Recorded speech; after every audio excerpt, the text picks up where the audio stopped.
Customary check. We got to do the allegiance.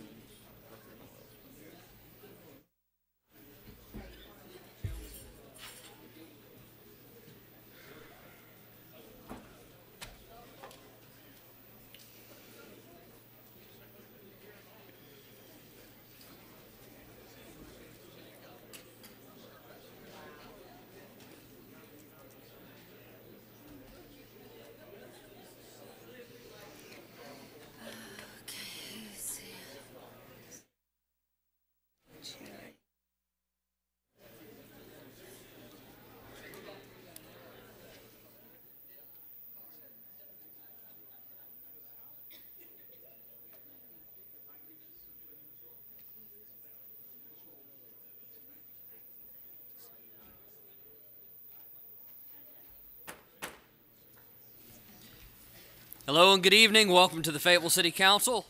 We'll call the May 26th regular City Council meeting to order and ask Mr. Paul Taylor from the Tabernacle of Faith to come forward, please. Lead us with an invocation. If everybody would please rise and please remain standing through the Pledge of Allegiance. Mr. Taylor.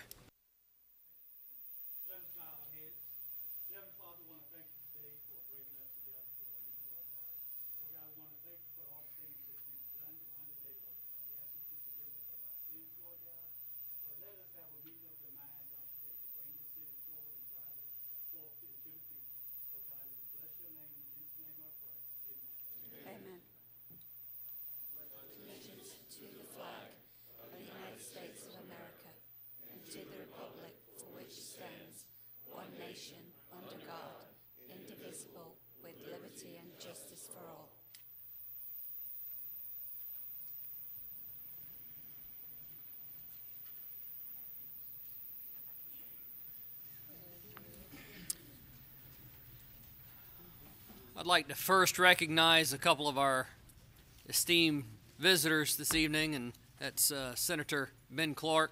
Thank you for joining us, sir.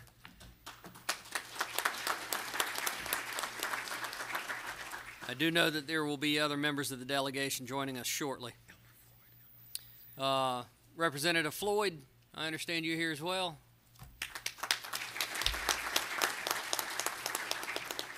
Thank you, sir. Anyone else I've missed with the delegation? Okay. There are reserved seats up front if the heat gets too hot for you in the back, Mr. Floyd.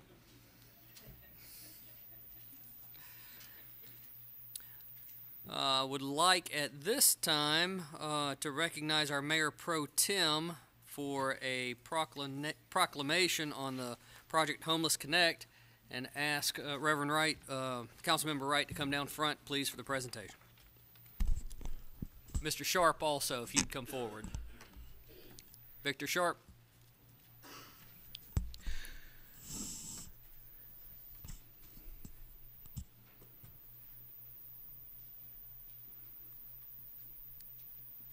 Mayor, City Council, I would like to read this proclamation. You're fine if you'd like to. Mayor Pro Tem was going to read it, and you could just be Vanna.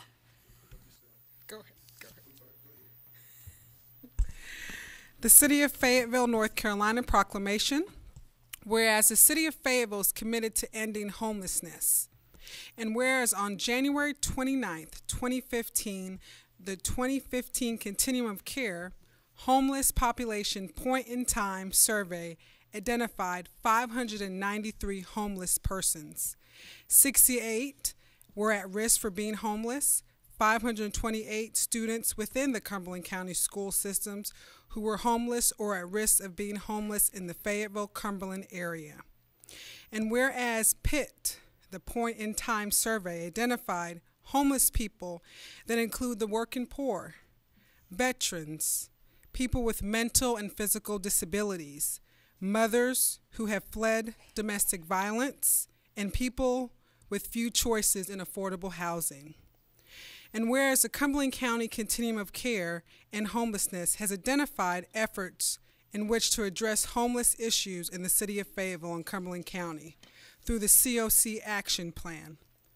And whereas one of the goals identified by this action plan is to expand community outreach efforts.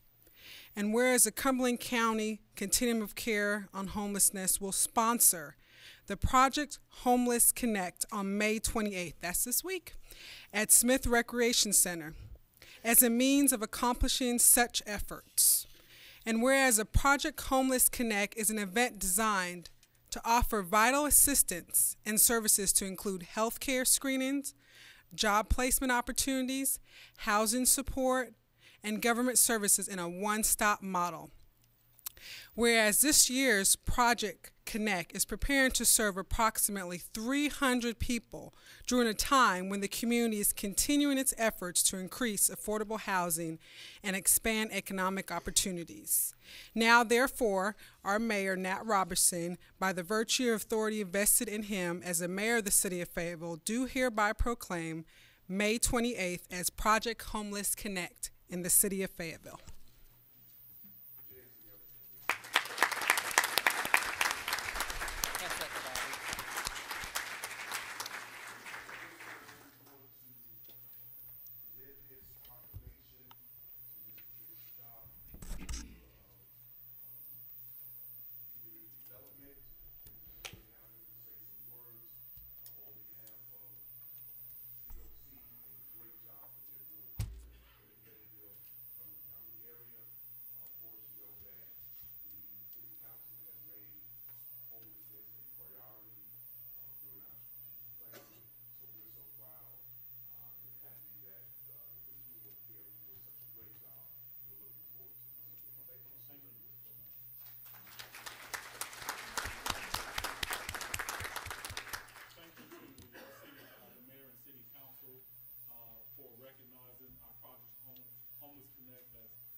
Thursday. I want to introduce our Vice Chairman of the Continuum of Care and the Treasurer of the Continuum of Care, who is also here this evening to accept this proclamation. And we want to just highlight that this year's Project Homeless Connect will have a focus on jobs. We will have some of the employers that will be at the Project Homeless Connect, because we know that one of the solutions to ending homelessness is for our citizens to have good jobs, to be able to afford the basic needs such as housing. And so this year we're especially excited that the focus will be on jobs and that we will have employers out as we work to find solutions to homelessness in our community. And thank you again.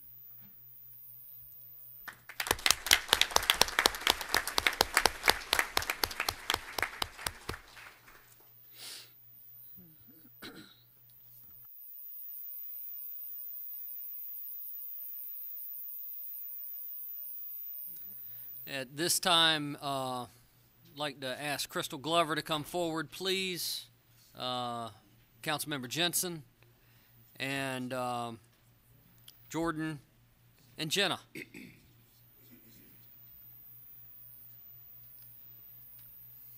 Welcome.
as a council as we attempt mammoth and innovative projects.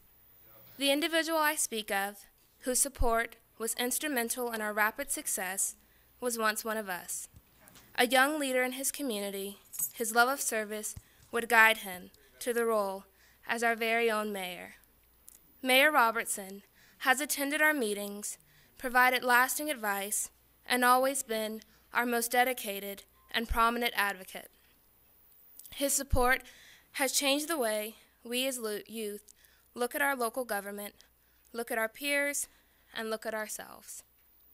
His belief in our abilities and our potential has made us, as young leaders, even more proud and considerate of the positions we hold at our respective schools and within this organization. We return to our schools and friends after our meetings proud to say we met the mayor and we've been invited to attend a speaking engagement. Mayor Robinson, the members of the FCYC are grateful for the new bond we share with our community. We are appreciative of your guidance and support, and most importantly, we are thankful for the opportunity to serve our community. In the coming months, we look forward to bettering our community, working with you, and making you proud. Thank you. Thank you.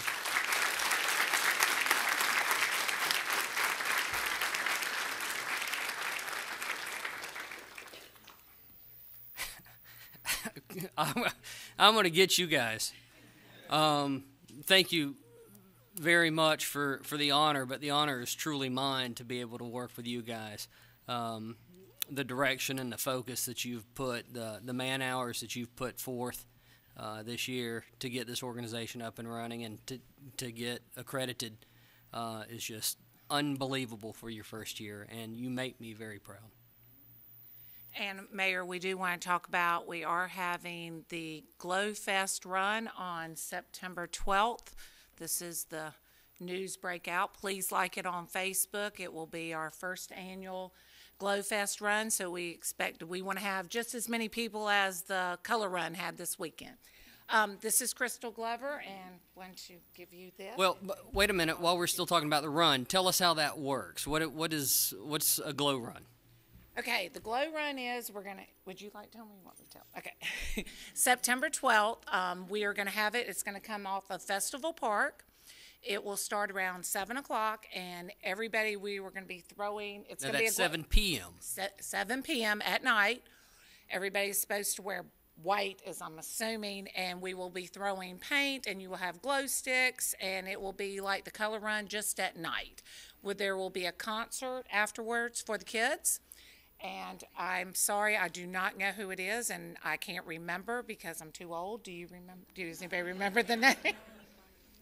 Melanie Fontaine will be there for a concert for the kids. So we are in the first stages. It will be the first Glow Fest run for Fayetteville. So we hope that everybody supports us. It will be our first big fundraiser.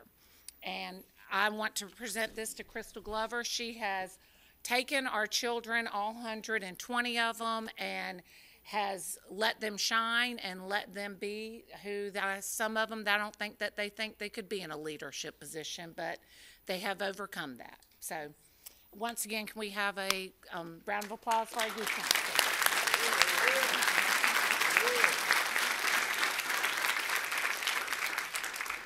We as a community are grateful to Crystal and her leadership of that group, and if you have the opportunity to spend any time at all with those young folks from every high school in Cumberland County, we recognize that this is not just a city youth council, but also a Cumberland County youth council as well, and the county commissioners should share in their pride of those young people doing great things. Thank you all very much for being here. Bobby Hurst, you have an announcement. Yes, sir. Thank you, Mr. Mayor. There is only one more community cafe conversation left. Please mark your calendar. It's Thursday, June 4th. It'll be at College Lakes Recreation Center. There's only 45 seats available, 45. There's been 3 successful events so far in the month of May, so Thursday, June 4th. Now, the City of Fayetteville wants to know what matters to you. Join with other citizens and residents, brainstorm about what measures that the city needs to do to meet our strategic goals, and what does success look like to you? So we want your feedback. We want your help in promoting transparency and accountability throughout the city of Fayetteville. So reservations are limited. 433-1474 is how you contact us. 433-1474 to the last of the cafe conversations, and we look forward to hearing from you. Thank you. Thank you, Mr. Hurst. Would like to recognize Senator Meredith that came in. Welcome. Council, at this time we'll move to the approval of the agenda. So moved, Mr. Mayor. It's Mr. Arp, seconded by Mr. Colvin. Any discussion on the motion? Seeing none, council, I'll ask for your vote. That's unanimous, Madam Clerk. Mm-hmm. You can't like bump it. It's got the little plastic to protect it. You can't knock the. We'll give our future leaders just a second to get out of the room.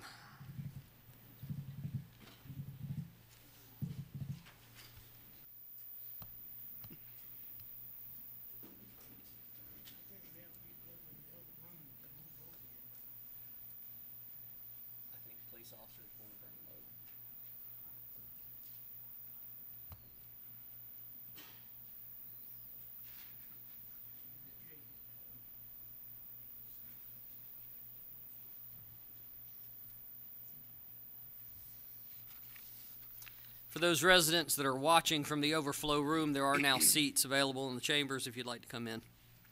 Item 6.0 is the consent.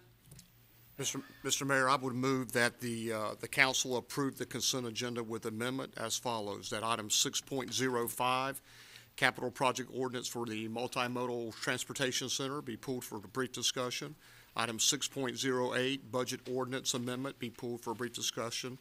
And item 6.015, uninhabitable structures demolition, be pulled for discussion. All right. Motion by Mr. Arp, seconded by Mr. Hurst. Is there discussion on the motion?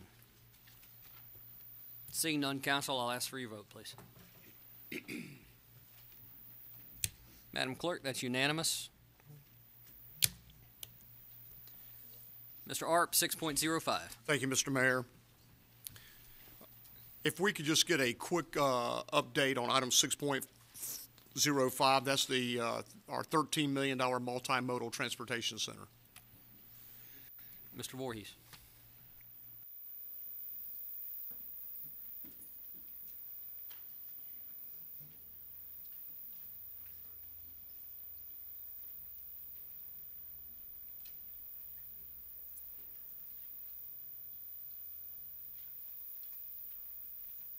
Good evening, Council. Welcome.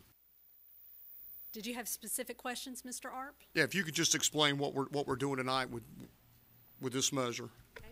Back in the spring, so that they could move ahead with the project, we appropriated anticipated grant revenues, awaiting the federal award, and that award has been received. So at this point, we are appropriating the actual grant for, let me get my notes here.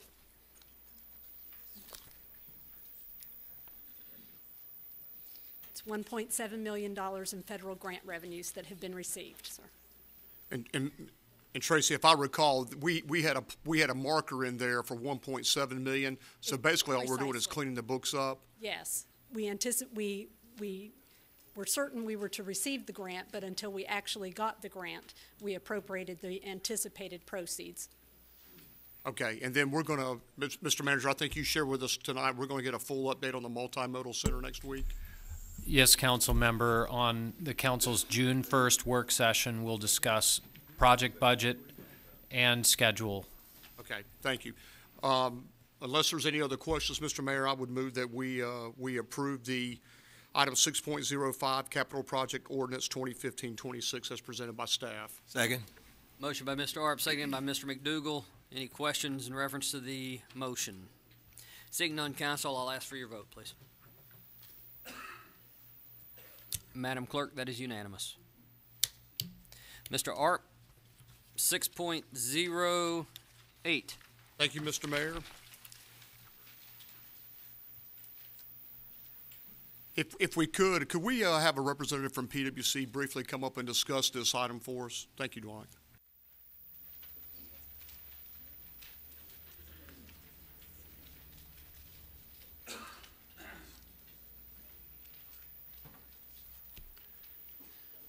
Good evening, Mayor and Council. Good evening.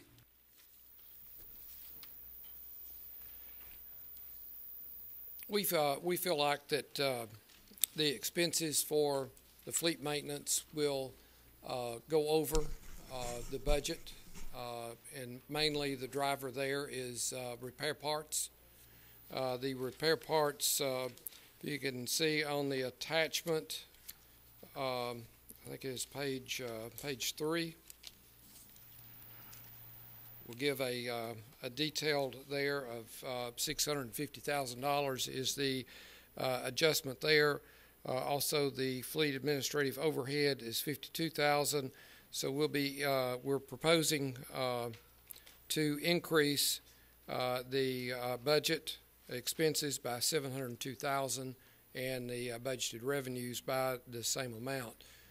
You'll also notice that we have adjusted the revenues, billings for the city and for PWC as well to be more in line with where the expenditures and the billings have been running, about 75% to the city and about 25% to the PWC.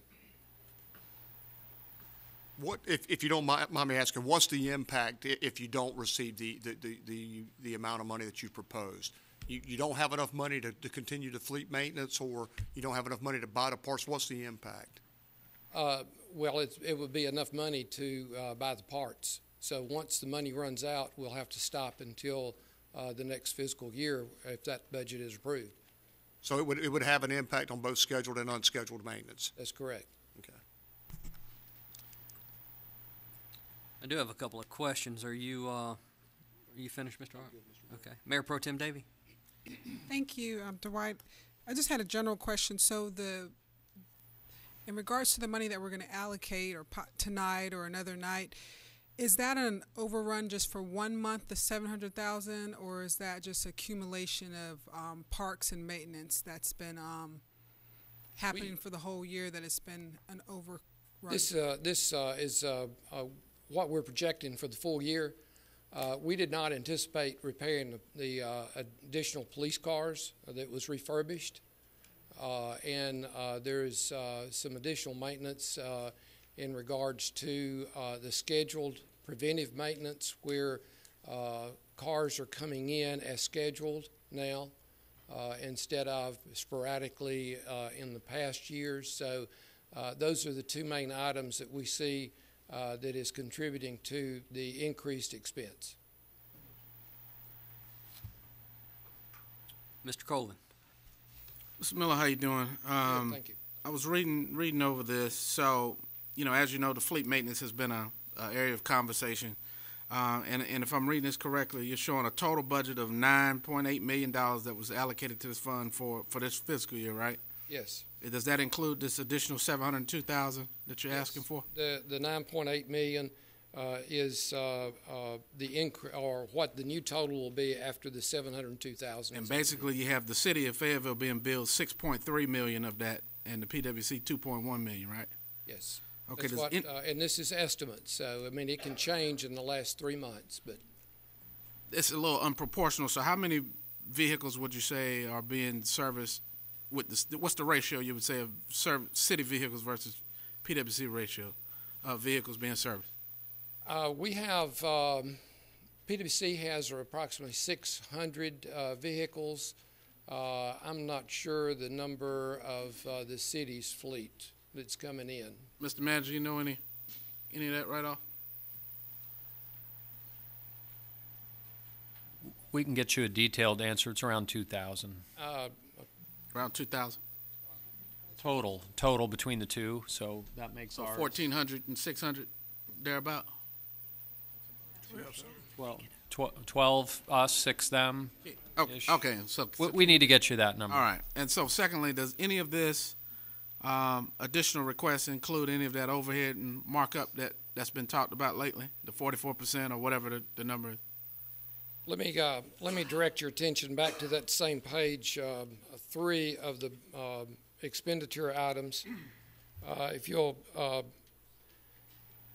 the end of that, at the bottom of that page, line item 702, is the administrative fleet overhead that is billed back. That would increase by $52,000 to $563,700.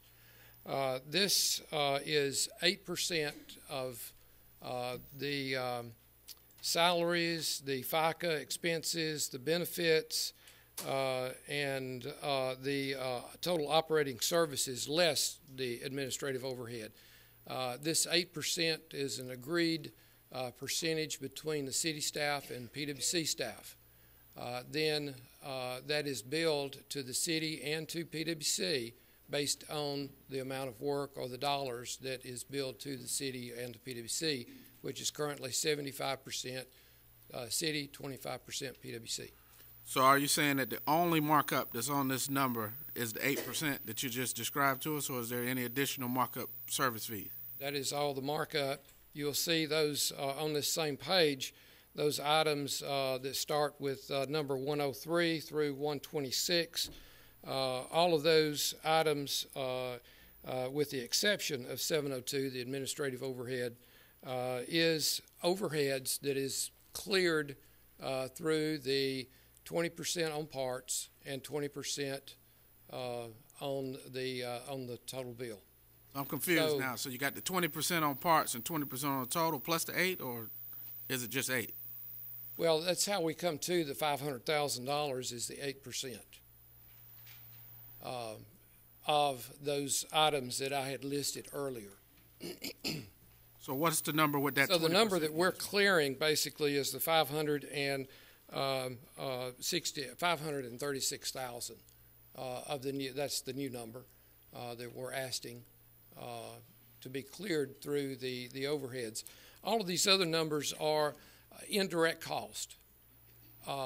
The direct cost is the actual mechanic working on the vehicle itself and the hourly rate. That hourly rate is $61.13. The remaining cost is then cleared through overheads, and the line 702 is the line that basically is cleared back where the city and PWC pay for administrative cost of actually doing the business there. I guess I understand the 8%. Mm-hmm. The 20% that you just alluded to, what does that cost? Well, that's clearing the $4,400,000 that you will see. $3 million of that is parts, and the other items in that schedule there is cleared through the overhead rate. I'm sorry, Mr. Miller.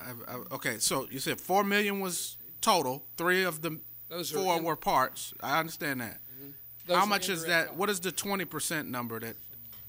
Can you give me a little clarity on the 20% that you mentioned? We could increase our hourly rate, and that would decrease the amount that we would clear through an overhead clearing type account. So we could, by, a more appropriate hourly rate would be somewhere in the neighborhood of $88. That would reduce the amounts that are cleared through the 20% overhead. And the 20% overhead allocation is clearing those indirect costs and applying it to the appropriate job. I understand what it's for. Do you have a dollar amount to go along with it? It's $4,406,200. So that's the markup amount that we're paying is $4,400,000. That is it's not a markup amount. Okay. Or 20%. Well, the 20% is not a markup. The 8% is actually the markup, the $500,000. What do you call the 20%? It is the portion that is not cleared through. Not cleared amount is $4 million, whatever you just said. It's an indirect charge. Thanks. Mr. Moan. Hey, thank you, Mr. Miller. Looks like I'm tracking a total of $702,000, the $650 for parts and the $52 for the admin. And then in your cover memo to Mr. Blanchard, you have a sentence in there that says, for the same period, revenues exceed expenditures by $879,700. So if the revenues exceed the expenditures, and once you move this 702, at the end of the fiscal year, since this is a fleet maintenance, it's an internal service fund, that money that's left over would then be split back to the respective PWC and to the city? That's correct, based on the billing allocation, currently approximately 75-25. About 75-25. So you're asking for 702 more, but you're anticipating 879-700 more in revenue versus expense. So when this is done, it looks like we'll both get a little bit of money back. That's correct. Okay, thank you. Thank you, Mr. Moon. Mr. McDougal. In light of Mr. Malone's questions, I'm good. Mr. Wright. You mentioned something in reference to police vehicles that wasn't anticipated. Can you explain to me a little bit more, because what I got from that was the 702,000 was the amount that pretty much took up the police vehicles refurbishing. Can you explain that to me a little bit more, and what is actually going on with the refurbishing, and how many vehicles are you dealing with when you're talking about the police vehicles? I'm not sure how, it was the number of extra police officers, the way I understand it, instead of buying new vehicles. Some of the older vehicles then were sent over, selected and sent over to be refurbished, reconditioned to put those in service with the new police officers instead of buying new police cars. And so that's... I'm not sure what the number is. Okay, so you mentioned that 702 was pretty much that cost, a bigger cost. The big cost of that was because of those vehicles. Is that right? Well, that would be part of the increased cost. There could be some other items in there that we did not expect, where a breakdown occurred that required additional dollars. This is what we're attributing the overage to, because we did not plan on that.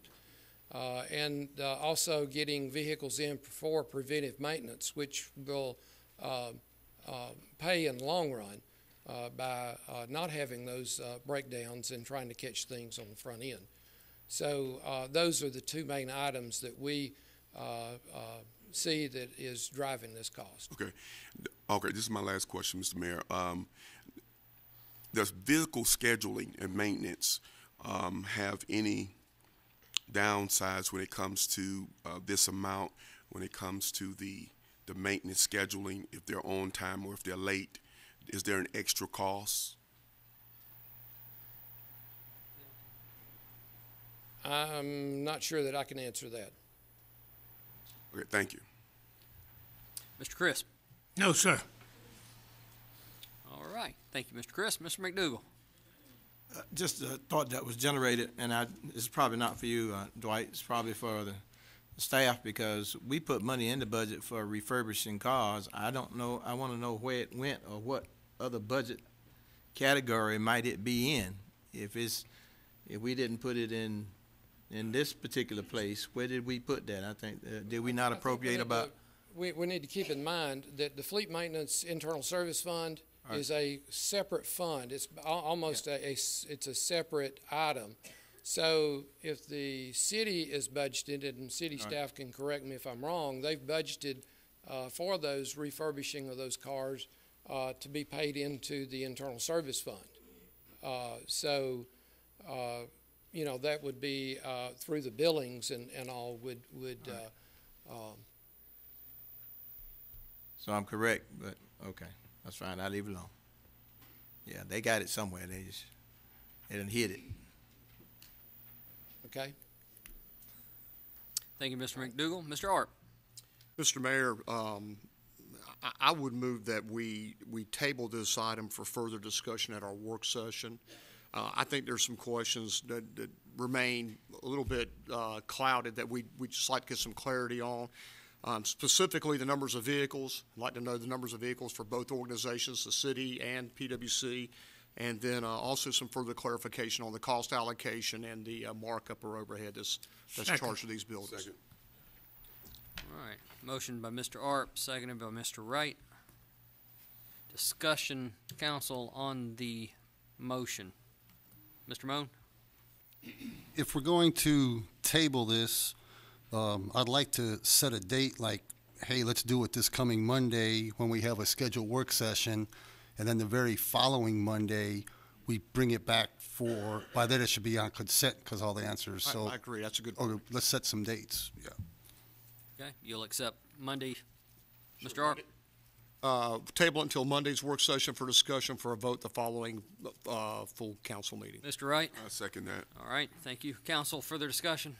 Seeing none, I'll ask for your vote, please. Madam Clerk, that's unanimous. Mr. Arp, back to you. Thank you, Mr. Mayor. Item 6.015, uninhabitable structures demolition recommendations. The recommendation from staff was that item address number 605 North Street be pulled. And so I would move that we amend this item to remove item 605 North Street. All right, Mr. Arp, seconded by Mayor Pro Tem Davey. Council, discussion on the motion. Seeing none, I'll ask for your vote, please. Madam Clerk, that's unanimous.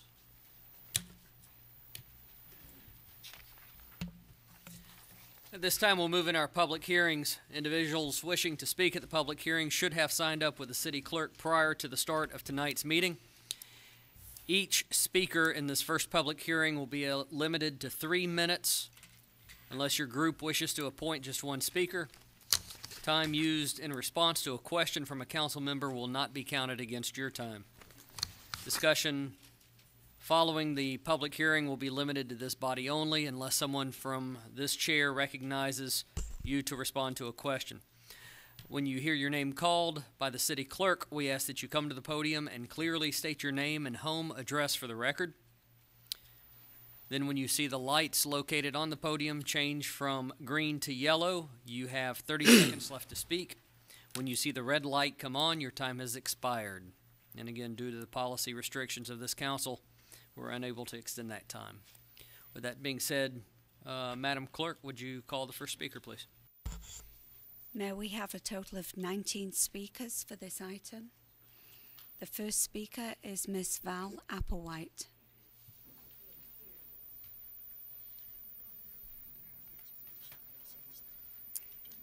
Thank you. My name is Val Applewhite. My address is 5813 Mondavie Place, Fayetteville, North Carolina, 28314. Mayor Robertson, members of council, and other elected officials in attendance, and most importantly, my fellow citizens and stakeholders.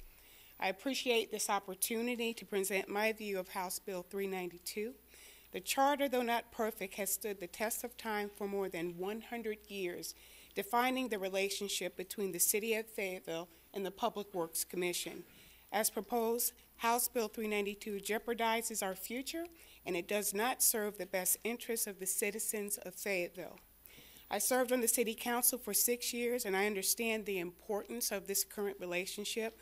But now, as a private citizen, I've seen how this issue has become plagued with confusion. When a citizen asks me, what's going on with this PWC issue, I use the analogy of home ownership. You own a home, you make every payment, you've maintained it, you're saddled with the burden, but you also enjoy it, and it's your greatest investment. Then suddenly someone comes from outside and tells you that you have no right to make decisions about your home, but technically you still own it. PWC is our hometown utility, and rightly, the oversight belongs to the local citizen elected board of the City Council. Our votes place our local leaders there, and their loyalty belongs to us. The results of recent studies prove that there are serious management issues that demand greater accountability and increased oversight, not free rein and less accountability of the PWC. Just like a corporation, its board owes its investors accountability, so this notion is not a far-fetched request. House Bill 392 not only strips the oversight from its citizen investors, but it puts our city at a disadvantage regarding the amount of revenue that is transferred to the city for critical services. A loss of anyone's greatest asset would stifle future growth. How could this possibly be a win-win for this city?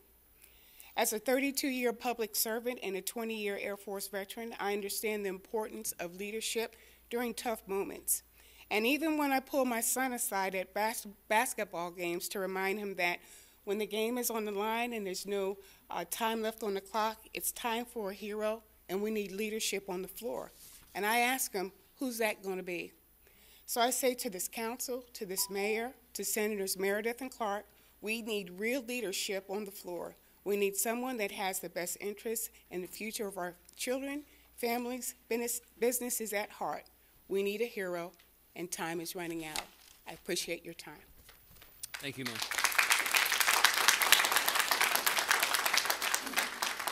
Mr. Wade Fowler.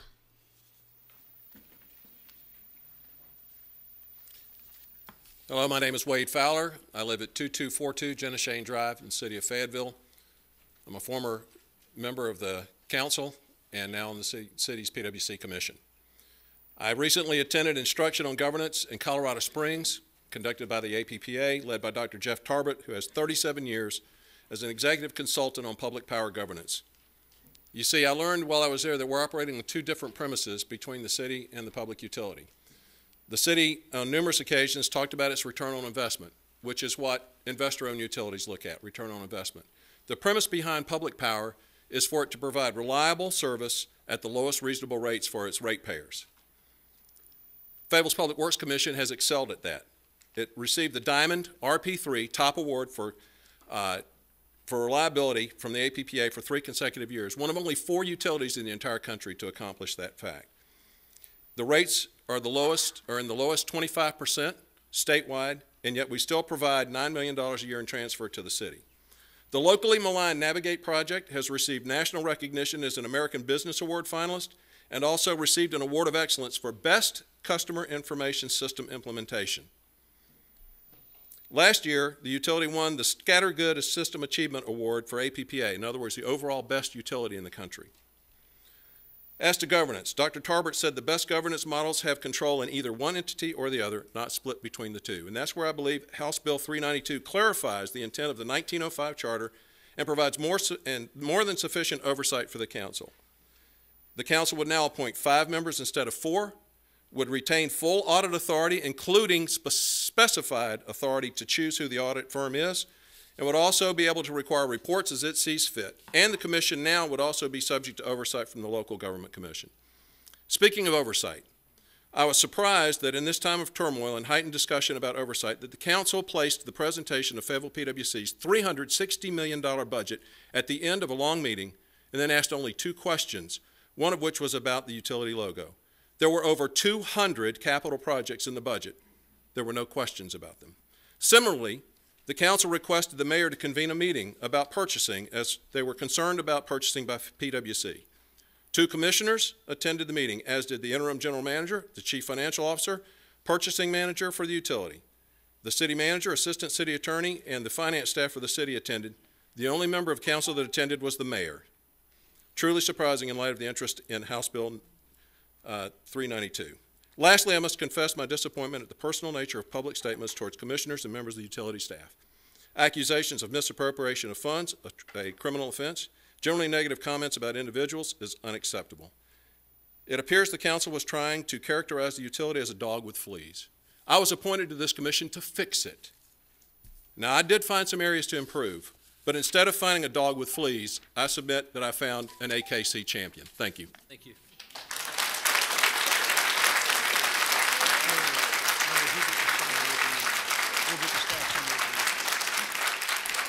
Mr. Darswell Rogers.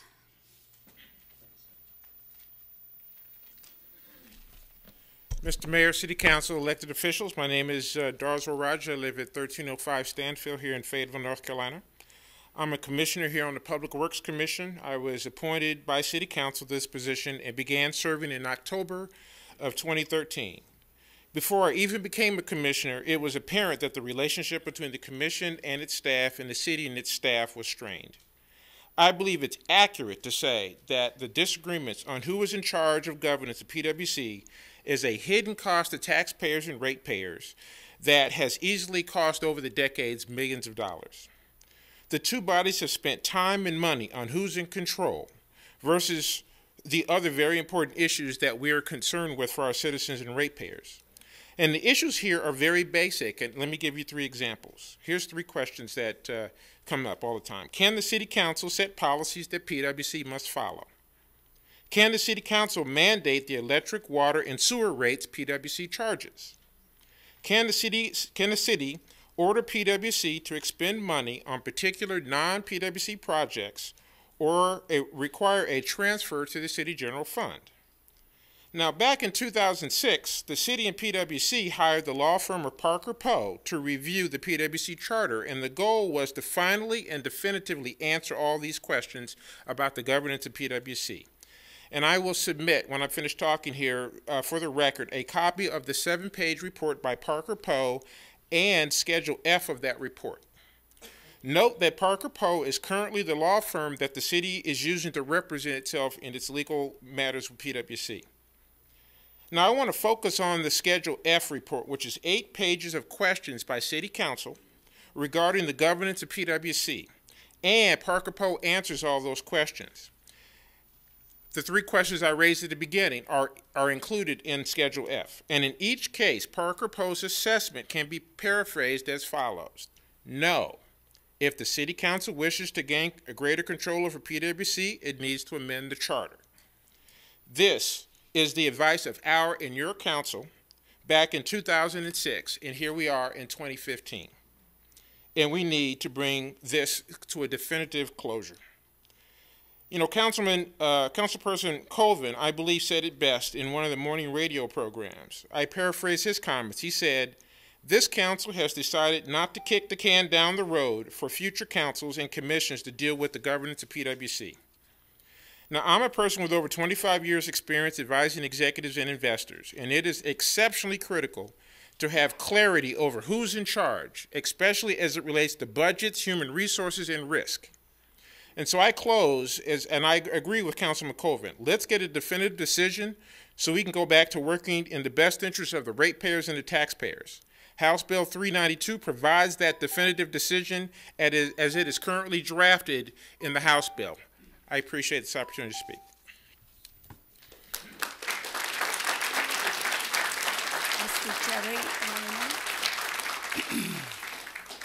Mr. Jerry Reinl.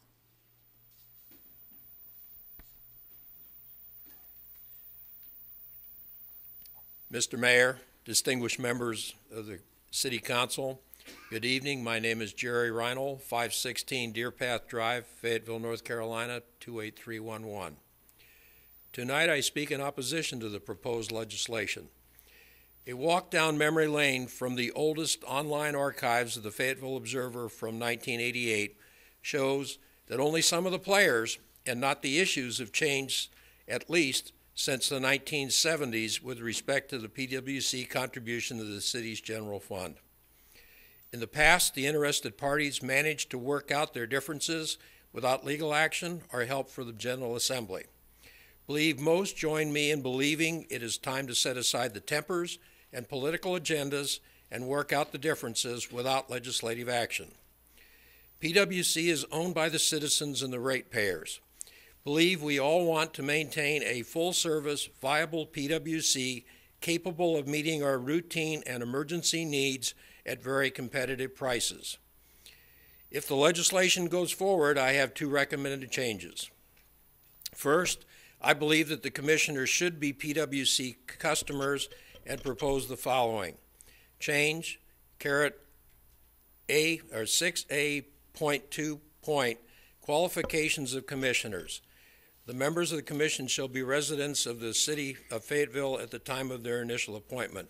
To read, 6A.2 point, qualifications of commissioners. The members of the commission shall be residents of the city of Fayetteville and a current customer of the Fayetteville Public Works Commission at the time of their initial appointment. Secondly, I believe, like other utilities, profits from PWC operations should be returned to the ratepayers who are the true stakeholders, and not to city government. I propose the following change, 6A.11. The Commission shall not be responsible for providing street lighting on city streets and thoroughfares that are not served by the Commission's electric utility service. To read, 6A.11. The Commission shall not be responsible for providing street lighting on city streets and thoroughfares that are not served by the Commission's electric utility service.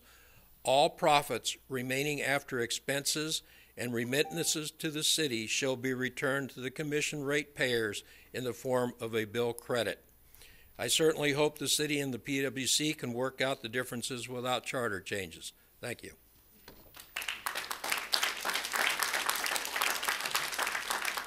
Miss Terry Union. Miss Terry Union.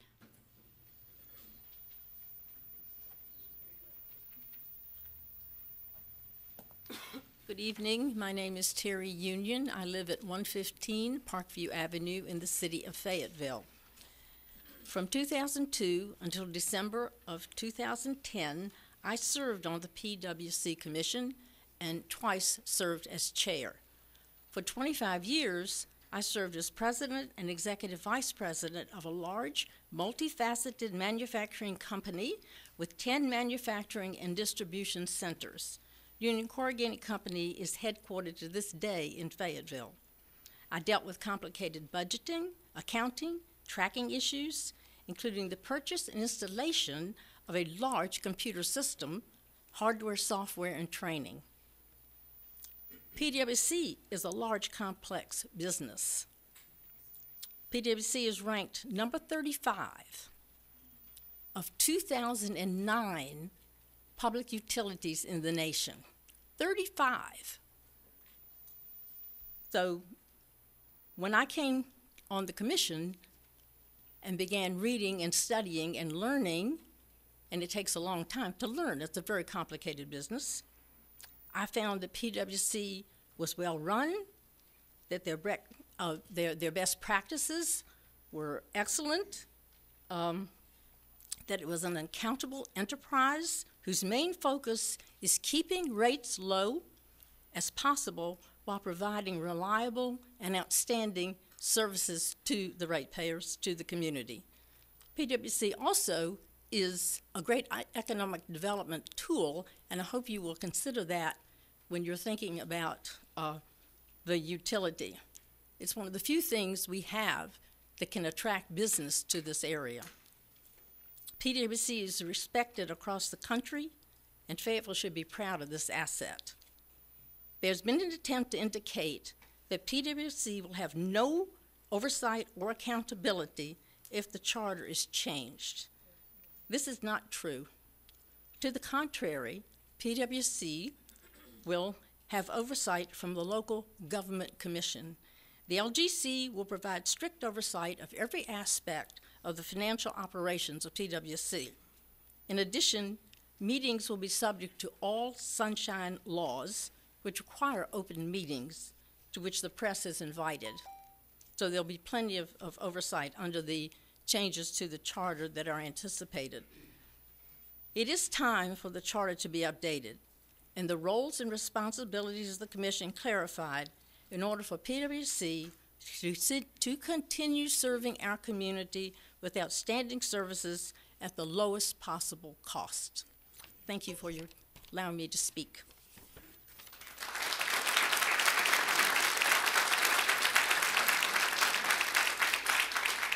Mr. Sam Stryker.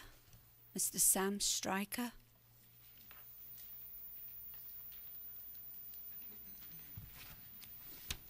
My name is Sam Stryker, 684 Fairfield Road. That's Tallywood in Fayetteville, North Carolina, 28303.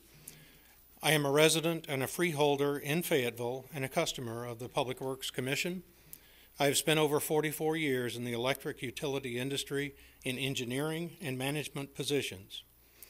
Mayor Robertson and Council, I am thankful for the opportunity to speak tonight. I'm also thankful for Representative Tsoka and our local delegation for taking a leadership role in the relationship issue between the city and PwC.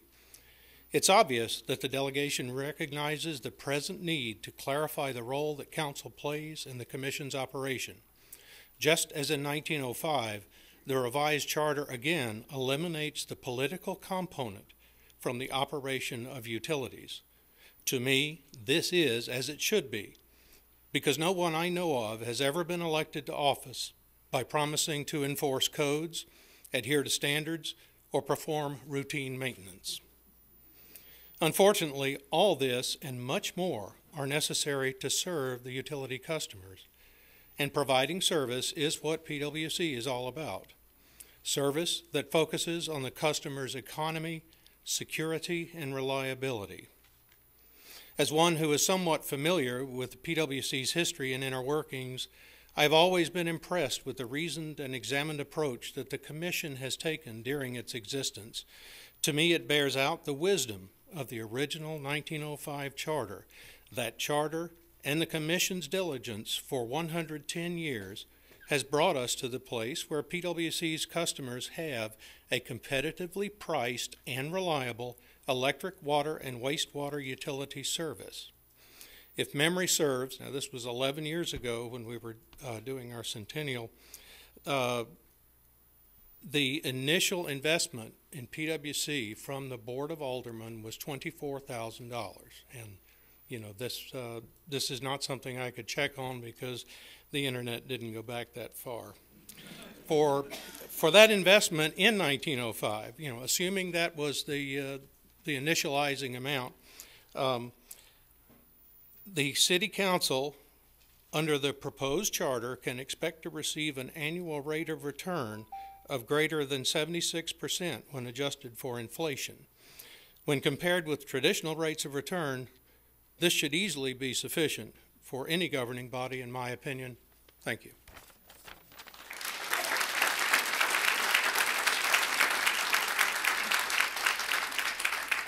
Mr. John Malzone. Mr. John Malzone. My name is John Malzone, 106 Hay Street, Fayetteville. Mr. Mayor, members of the council, I'm going to read from notes tonight because he only gave me 3 minutes, and you know how much I talk. Americans are a trusting people, and we are gullible. We believe in heroes. We have superheroes. We got Captain America. We've got the Avengers. But for almost 50 years, as a resident of Fayetteville, I know who the real heroes are. I've lived with them every day. In this all-American city, we take great pride in taking care of those heroes, the men and women at Fort Bragg. We count on them, and they count on us. And that's one reason I love this city. I have spent my entire life, adult life, promoting Fayetteville as a great place to live. We are not a rich community, but we have an amazing spirit of volunteerism and altruism. I have seen that as we've worked together to rebuild downtown, grow the Dogwood Festival, reduce crime, and celebrate the arts. And I know that you have all helped in these efforts, and we thank you. I trust you, members of the council, and I'm not worried about you. I'm worried about future councils. I'm worried about the councils who haven't been born yet. I worry about a public perception that don't worry about what we're talking about because it's not about power and it's not about money. I think we all know it's all about power and it's all about money. I have learned that there are politicians who only think short term. I saw it 15 years ago as president of the Cape Fear Valley Health System when a former county commissioner, no longer in the community, hatched an idea to sell our entire health system so he could pay for the jail. That didn't happen. Thank you. But we always have to think long term. And when I hear rumors on the street about possibly selling the PwC to Duke, I know that's impossible, but forgive me, I worry. I feel more comfortable with an independent, city-owned PwC, one that will never be at risk for being sold. We all hoped that the PWC and council could work things out, but that didn't happen. So now the charter is in Raleigh. So I urge our state legislators to please preserve Fayetteville's ownership. Reinforce PWC's independence, keep it free from political influence, and create some operational transparency to make sure that future PWC management never changes the excellent quality of service that we at Fayetteville and Fort Bragg take for granted every day. I love Fayetteville, and I love our city-owned Public Works Commission, one of the best-run businesses in Cumberland County. And Fayetteville and PWC, are they perfect? No, but they're mighty good. Thank you.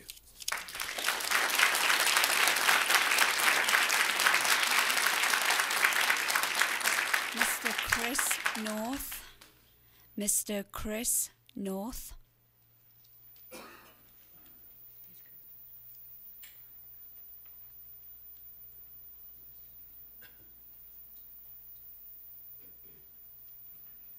Mr. North, welcome. Members of the City Council, Mr. Mayor, thank you for having me back. I'm worried about our charter. I heard a lot of talk about how good PWC is. I don't think anybody questions what PWC has done in the past. We'd have to have a big investigation to do that. We're not here for that. I'm here to save our charter if I possibly can.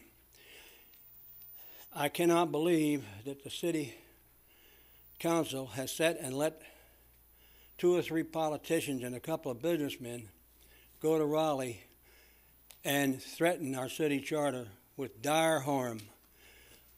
Over 100 years and counting, it served us loyally and faithfully. It is our Constitution at this level. You're letting people come in from outside and mess with that charter. You're going to lose it. It's not going to even resemble itself if you keep on messing around with it. You've got to get a referendum from the people, a mandate from the people to change the charter. You don't get it from 4 or 5 different individuals in the society. That's what you have got to do.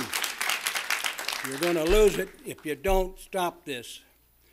Now, as to handling of money, not criticizing, I'm not saying that PWC doesn't give benevolent projects out. Of course they do.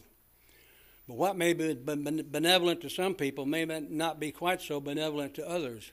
What you got to do is get that money in the hands of the city council so that they can give it to the taxpayer where it belongs. Do what's best for the city, what the majority of the city wants, and not to some benevolent organization somewhere, which, yes, it's a wonderful thing to do, but are you helping the majority of the people of this city? You're not doing it this way. One more thing. A private industry was, PWC ran a line out and give them water. I don't know what, $1 million or something like that. I would like to have seen that $1 million check handed to Mr. Medlock and Company and say, now, Chief, give us a bigger, stronger, better police force. Rather than sit over here and say, well, we set it up for a private company and they're making money and they made jobs and so forth. You can justify it. But did you do what was best with that money for the majority of the citizens of this city? And you did not. It's getting away from you. Get up and yell and fight and get that gang that's trying to change the city charter away from it. And if you're going to change it, do it right. Do it according to the Constitution. If you don't, you're going to be forever sorry for it. Ex-mayor, former mayor, Tony Schiavone, he said it right in his article. You ought to get it out and read it. It ought to be your guidelines as to how to do this in the future. Thank you very much.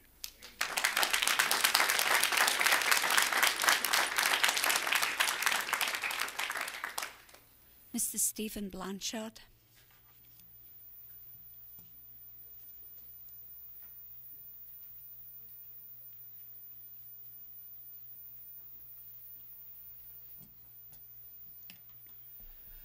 Good evening, Mr. Mayor, members of the City Council.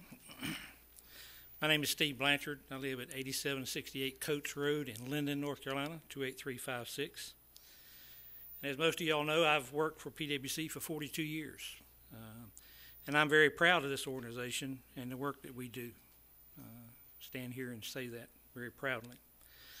Most of all, I'm proud of our people, though. I get to work alongside some great people each and every day. From our construction folks who brave the severe weather to keep the lights on and keep the water flowing, to our customer service reps who are so good at helping our customers to get them what they need, to get the information they need so that they can have the services they deserve. I know that several of my fellow employees are here tonight, so I would like to ask them just to stand for a moment, and I think there's a dozen or so in the other room.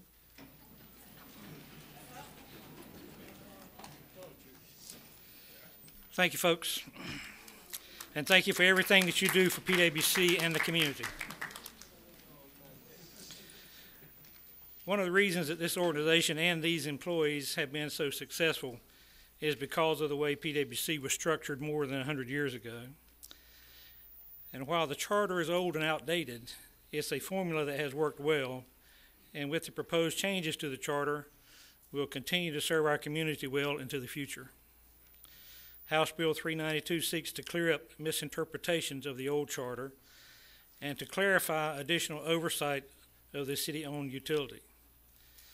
As long as the City Council continues to appoint well-respected leaders in the community, the Commission will continue its record of sound business decisions that keep our rates among the lowest in the state while providing very reliable utility services, plus providing a significant return or transfer of cash money to the city each year. Our employees and our citizens of this community deserve an end to this conflict, and I believe the approval of House Bill 392 accomplishes that task. Thank you.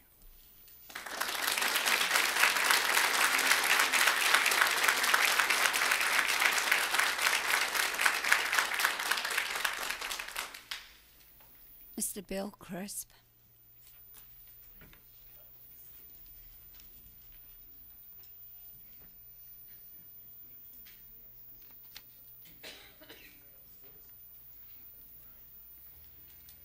Bill Crisp, 3804 Sunchase Drive, here in Fayetteville, 28306. House Bill 392 is in fact an attack on home rule, and it cuts the heart out of democracy in this community. Other than our U.S. Supreme Court, all private and all public entities are accountable to the people either directly or through representation of elected representatives. Every nonprofit or public utility, every non-taxable entity should have oversight. $11 million cost overrun, and PwC commissioners, one just told you that that program was commendable. If this city council had an $11 million cost overrun on a project, citizens would call for us to resign. I know mismanaged when I see it, and you do too. 20 to 44% markup on vehicle maintenance charged by PwC on city vehicles. And in some cases, when they go back to be refixed, again, still a markup charge. The framers of the 1905 charter never intended PwC to be autonomous, nor should it be autonomous now. 52 municipalities in this state have electric utilities, and to single out one may well be classified as discrimination and subject to review by a court of law in this country. PwC gives money wherever it pleases. Long time to learn, Mrs. Union said. Mr. Fowler's been on the commission less than a year, and he's well versed.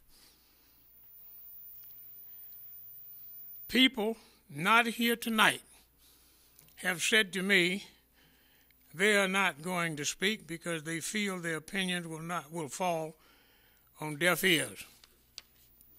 I say to Senators Meredith and Clark, stop this travesty.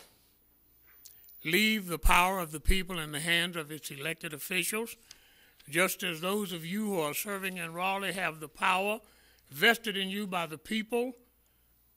Then this council should have the power and authority over a public works commission that belongs to this city.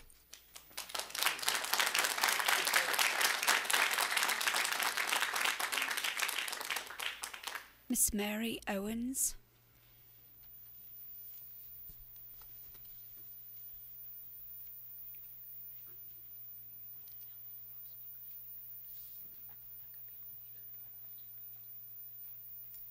Good evening, Mayor, council members, and Senator Meredith and Senator Clark.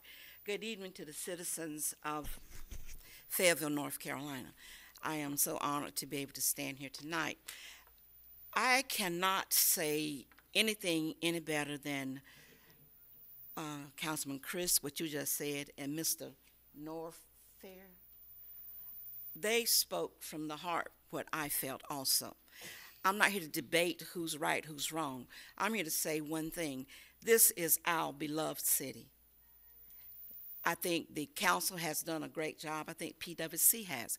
But in the essence of saving the heart of our city, that we must preserve the charter. And I say this, we look at I'm sorry I didn't give my home address, 2390 Vera Drive, Fayetteville, North Carolina. But in saying this, we have some great mottos. The Greater Fayetteville says something to the effect of my home, my heart, my future.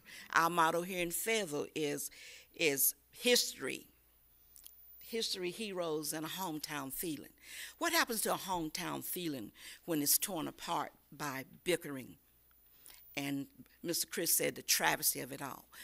I want to say tonight, in short, is that if PwC is a part of the body of Fayetteville, the government, then why would you not want to be directed by the governing body? I served as a principal in the city, in the county for years. I served under the superintendent. That's who I answered to. He answered to the Board of Education. If you're part of a process or an organization, you answer to someone. There has to be oversight and accountability. And then if for some reason this does not pass, I do have a couple of comments I would like to make. One thing, I was talking to a group of women, and one of the questions they had for me was, and we talked about the able people who are appointed to the board, but one of the questions asked was, where are the women? We know women have served, but the question was, in the past, have we had minority women serving? And I questioned that, and we called, and we found out, and if it's wrong, it's what we were told, that no, they had not. So if we're going to move forward, let's move forward for all of Fayetteville. And I will close by saying this. I stand upon what Josiah Ross said when he talked about the beloved community. He said we may have different conflicts, different views, but at the end of the day, we're one body, one community. And Fayetteville is the beloved community. Thank you.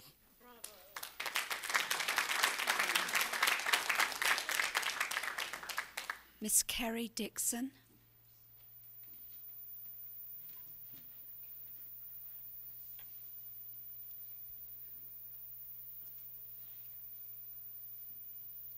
My name is Carrie Dixon. I live at 5812B Chasen Ridge Drive, Fayetteville, North Carolina, 28314. I'm a Fayetteville resident, PwC customer, and struggling single mom, and I'm not nearly as recognized or as eloquent as the former speakers, so thank you for having me. I don't understand how a company can have the audacity to expect not to answer to its owners. What happens when that company not only has a monopoly, but also no oversight? My concern is that overspending, just as we were given an example of in the previous part of the meeting, will increase, rates will increase, customer service will decrease, and there will be nothing invested back into the community without the oversight of our elected officials. I have nothing against PwC, but I do not feel that House Bill 392 is in the best interest of our community. I would like to see the City Council and PWC come together and figure out a way to make this work in the best interest of the ratepayers, the city, and PWC. Thank you.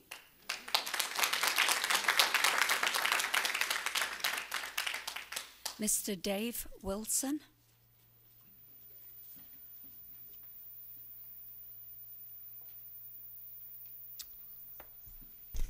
Good evening, council members and honorable mayor.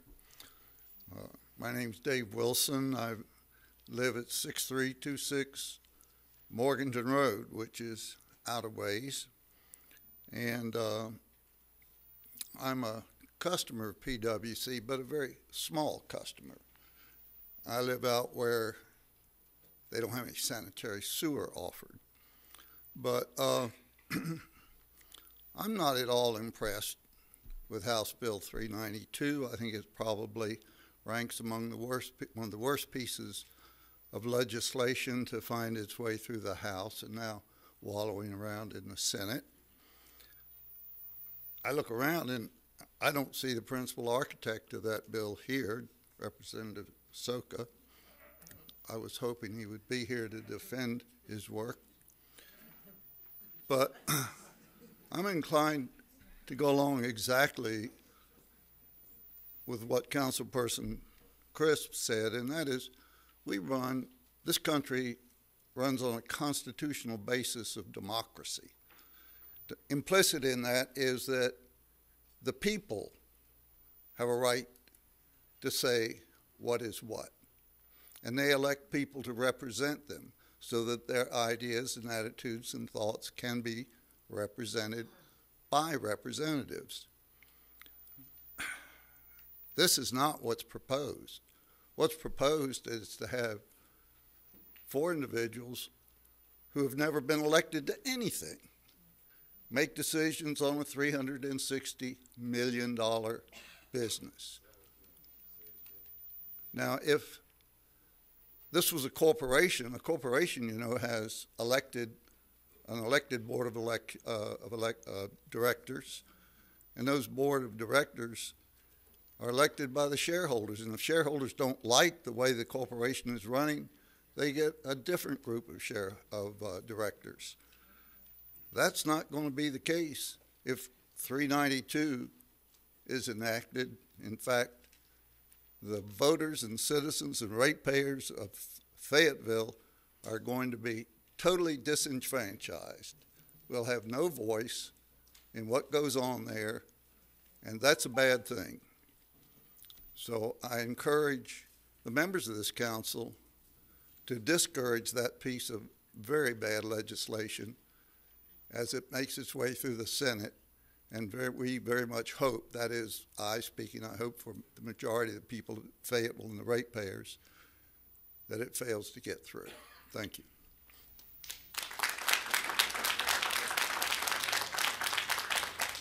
Mr. Jose Cardona.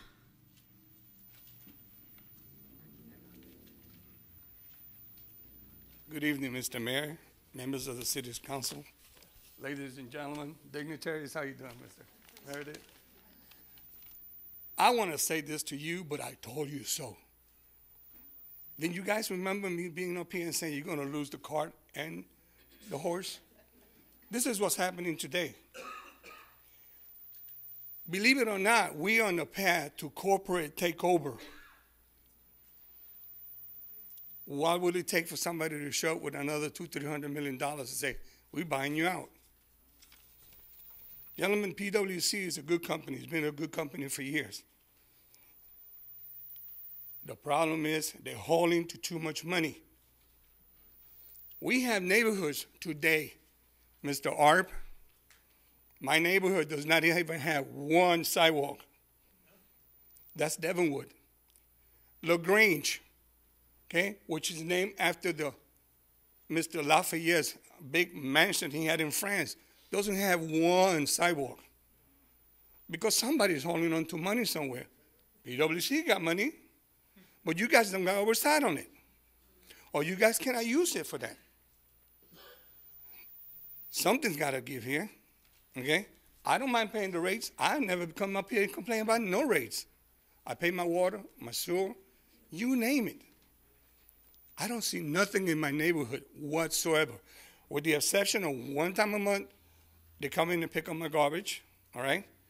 And I still got to work for the city court. I take your garbage and I separate it, cans, aluminum, and everything else, and I'm working for you guys. I'm also working for the city, okay, in cutting the grass. 15 feet from the middle of the road is in your property and PwC's property. That's where they got all the meters and everything. I don't get to pay a penny for none of that. I got to cut the grass, though. If I don't cut that grass, they're going to come and give me a ticket. Gentlemen, again, we're on the road to destruction. We need to take this oversight away from nobody. This is our oversight.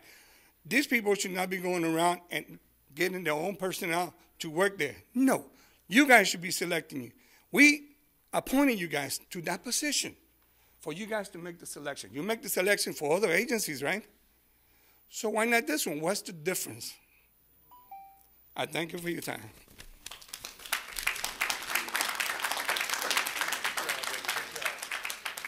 Mr. Daniel Clark.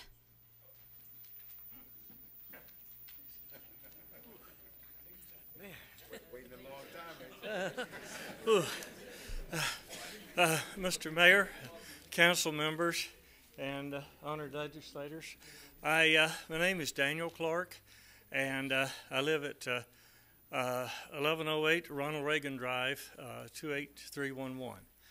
I'm a new resident here, sort of. I've been away for about 30 some odd years, and quite frankly, Mr. Mayor, when I left, I swore I wasn't coming back. Never say never. I'm here. But at the same time, I'm glad I'm here now.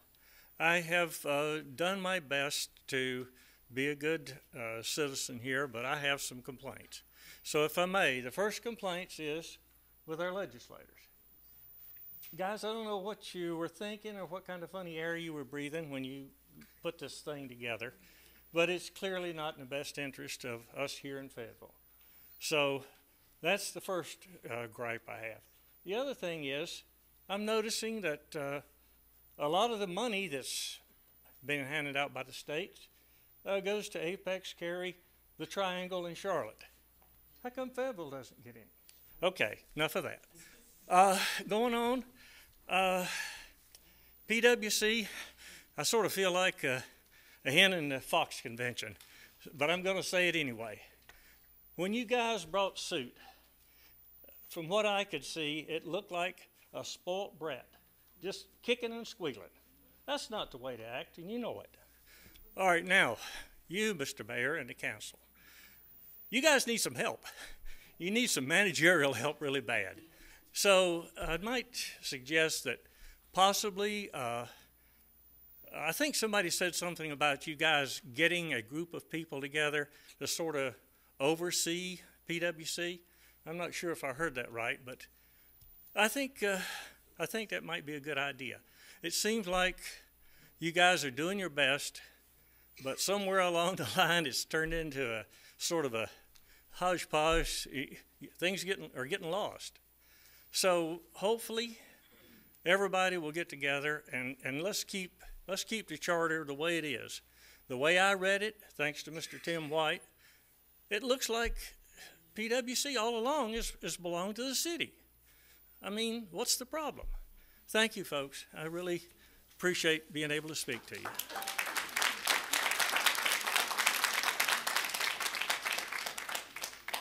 Miss Juanita Gonzalez.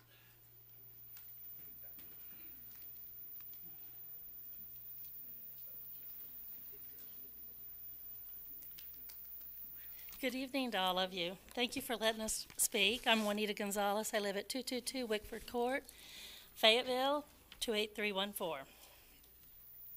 I come before you tonight as a tax-paying citizen, and I also come before you as a former city council person. The bottom line here, in my opinion, House Bill 392 needs to die in committee. I have sat in many meetings, as many people before me have, discussing the 110-year city charter and what to do with PWC. The conclusion has always been, leave it alone, make it work. I cannot deny that PWC is a very well-run organization. PWC has very, very smart business minds and good people working their day-to-day business, and I thank all of you employees because you do a very good job. The problem is not PWC. The problem is the PWC board, which you appoint. In my years, I have seen every PWC board member and every liaison from City Council get sucked into the magical aura of PWC. And I mean that as a compliment because PWC is magical. It is. It's wonderful. It's a wonderful asset to our community. But that's where you as City Council comes in. As elected representatives, you're here to represent the people, you're elected to protect the people, and you're elected to keep our city healthy, strong, and attractive. The city owns PWC. PWC should never have an issue with answering any question about from the City Council or anything that they have to do with it, as long as they're doing everything honestly and above board. This City Council needs to work together, and it needs to work with PWC with mutual respect for one another. Even if you have to get a mediator, you need to have mutual respect and listen to one another and do what's right for the citizens of Fayetteville, because that's what it's all about, the citizens of Fayetteville. So stop letting one PWC commissioner run the show. PWC belongs to all of us, and the bottom line is House Bill 392 needs to die in committee. Thank you.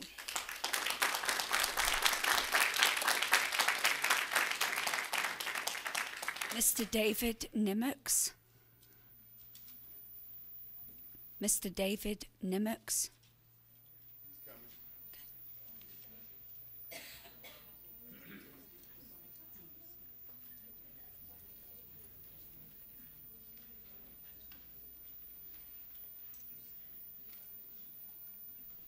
Mr. Mayor and the City Council, good evening. I think we need to cut to the chase on this situation we have.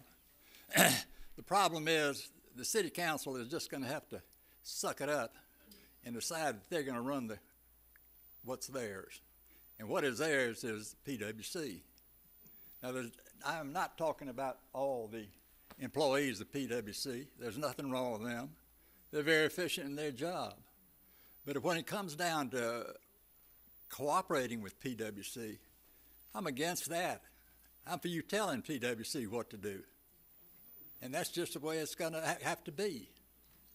Now, you talk about 104 years of this, that, and everything else. It's changed. This thing has been building and building and building.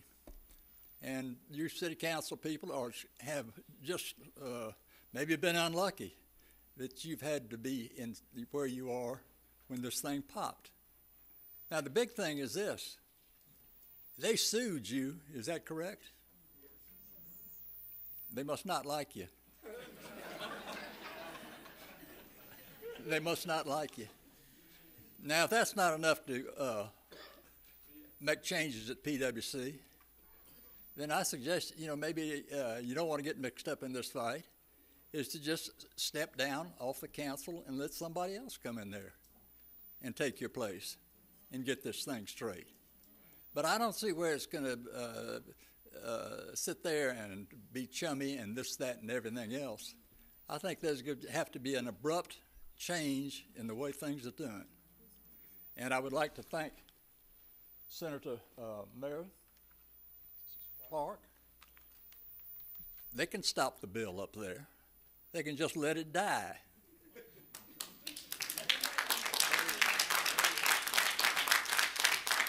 The place for this to be settled is in the courts. If the commissioners, PWC commissioners put up any resistance to this thing, just put it in the courts. and let the courts decide this thing. That's all I've got to say. Thank you.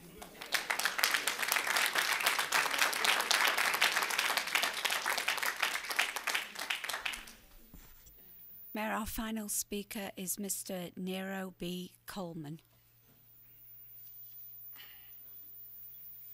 Good evening. I guess they saved the best for last, huh? First of all, I'd like to take this time to, as I've always left each one of you a flyer for the Juneteenth Rock the Vote block party. I think it's appropriate for what most of our people have already said up here. I do agree that PWC belongs to the city, and it's a bad idea. Whatever number this bill is, 392 or whatever number, it needs to die in office also. But I'm also here to remind the city councilman that inside of this voting, you know, we elected you guys to do the job. And you appointed some people to do a job. But then, like my friend says, if they're going to sue you, then somewhere or another we got a problem in misunderstanding what our job is. This thing will limit jobs in our city. It will stagnate the future growth of our city in that, you know, businesses can come to the city limits, set up operation, and utilize PWC. And the city doesn't get any tax back from that. You know, companies will stop paying our taxes and avoid coming into the city. We'll still get water and great sewage, but we won't get the city taxes that come from it. And PWC needs to be accountable to the city. But for Mr. Mr. Clark and Mr. Meredith, we also elected you guys to go and look out for us in other places. And for you all even to have to come down here and hear us is something that you should not have had to do. I just say that we need to have you guys know that I'm going to be trying to get as many people as I can to register to vote and see that we can't fix this at the ballot box if you can't fix it here at your house.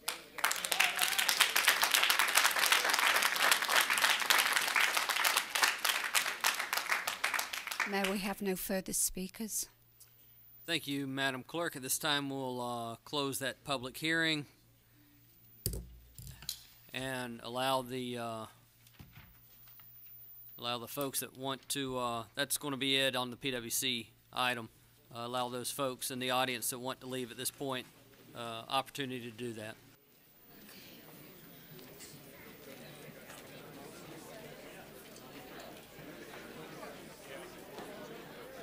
Council, at this time, will also take a 5-minute break.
Convene council and move to item 7.02, which is a public hearing on the proposed budget for the city of Fayetteville for 2015-2016.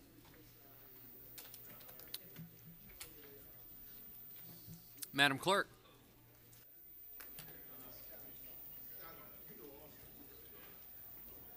Mayor, is there an introduction for this item? Mr. Voorhees. Thank you, Mr. Mayor, members of council. Just got a few slides to introduce the item. This is the fiscal 2016 annual budget. As you will recall, I presented the budget message at the last regular council meeting. And so we'll just orient the audience to this item, and then we'll get to the public hearing.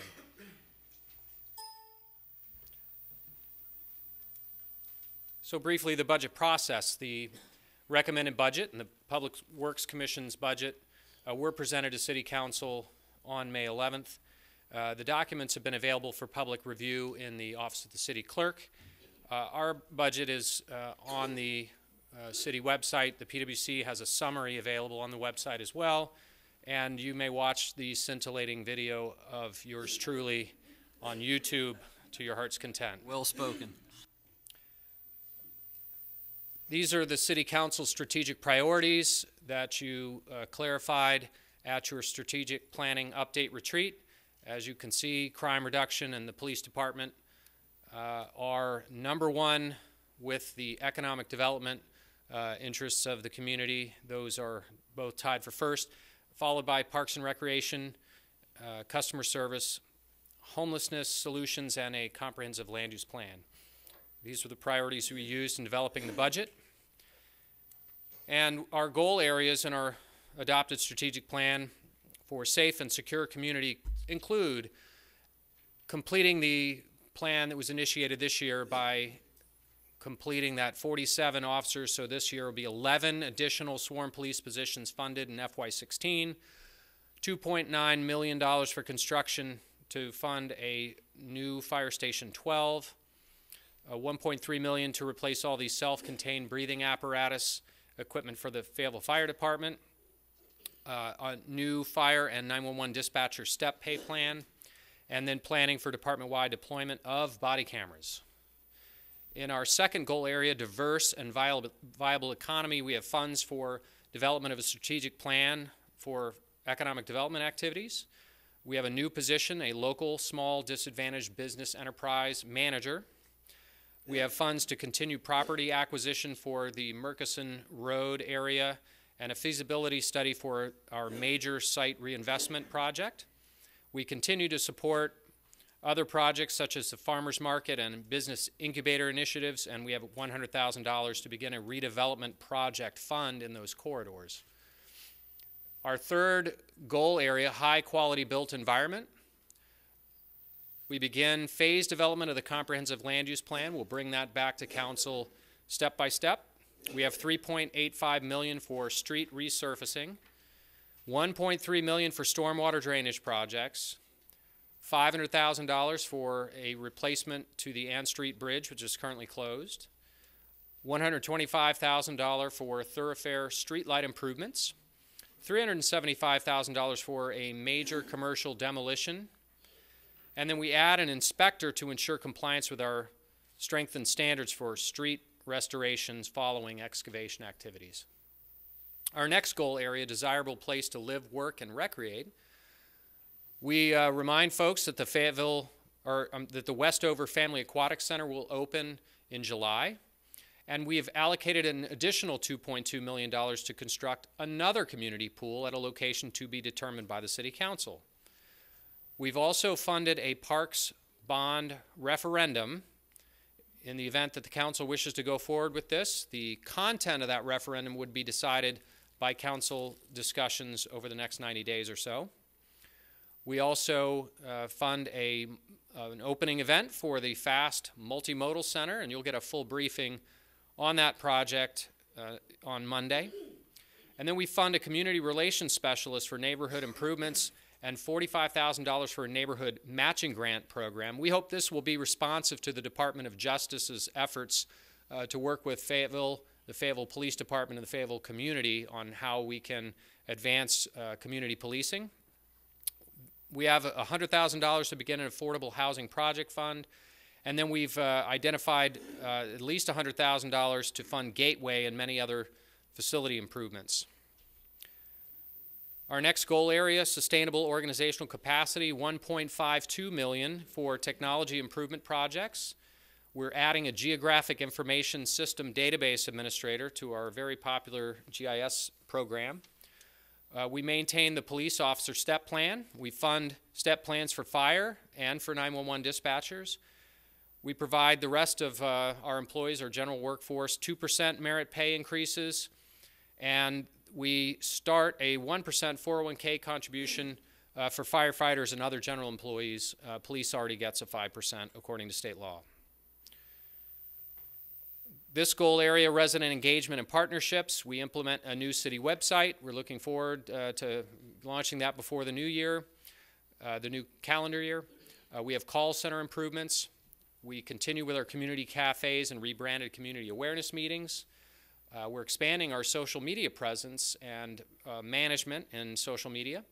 And we are completing our review of the Human Relations Department mission, programs, and structure, and council will be asked to work with the county commissioners on how we move forward on that later this year. So that completes the goal areas and the initiatives linked with those goal areas. Now briefly, our revenue highlights. The general tax rate remains unchanged at 48.6 cents per $100 of assessed valuation. Our stormwater fee does increase by $3 a year to $45 per year. That's per residential equivalent unit. Our residential solid waste fee increases by a total of $4 per year to $44 per year. The downtown municipal service district tax rate remains the same at 10 cents per $100 of assessed valuation. And then we have a very small Lake Valley Drive municipal service district, which really affects one property. That rate fluctuates to pay the debt service. It will be 33.6 cents per $100 of assessed valuation to pay the debt service on that project. This slide I will not read. It is a summary of the adopted budget for the current year and the proposed budget for fiscal 16 by a major category, by fund. All of this is available on our budget chronicles on the website.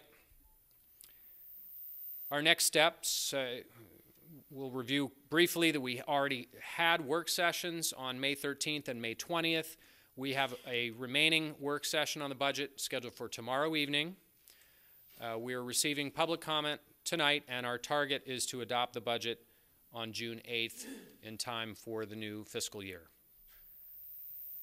With that, if there are no questions, Mr. Mayor and council members, I'll step down and allow the public hearing to proceed. I see no lights. Thank you, Mr. Voorhees. Thank you, sir. Madam Clerk. Mayor, we have two speakers for this item. The first speaker is Mr. Aranami Mohammed.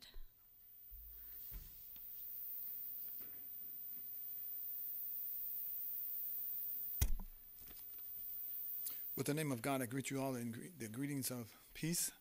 Assalamu alaikum, God's peace be upon you. I am Imam Amir Iranimi Smith Muhammad. 2700 Murchison Road is my address, and I would like you to get in touch with me. A Vietnam vet, and also we want to take you 10 seconds down memory lane. The so-called master plan, brothers and sisters, has brought us to this point, growth and economic development throughout the city, throughout the county, throughout the region.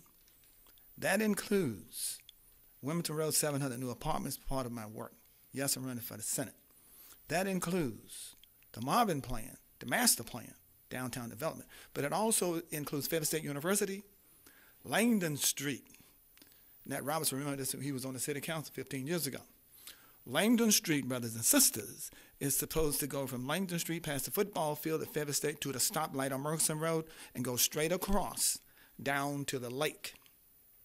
That's our economic gold mine near Fayetteville State University. We'd like you to get that done before the summer is over. Pave the road from the stoplight the corner of Murchison Road and Langdon Street down to the lake. There'll be thousands of visitors there, thousands of people spending big money, including chancellors and celebrities from Fayetteville State University. Next, we want to mention that, yes, I'm the founder of Masjid Omar Ibn Said. We're having a fish fry this Saturday.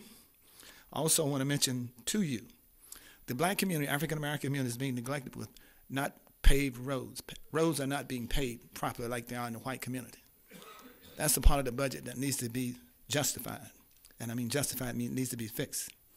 Fayetteville State University needs 1,000 students by the end of summer, predominantly African-American.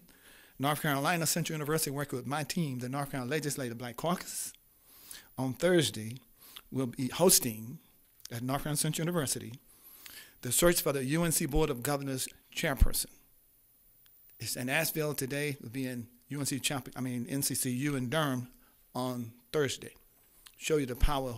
That power brought the city manager here. We sent for him, in case you didn't know that.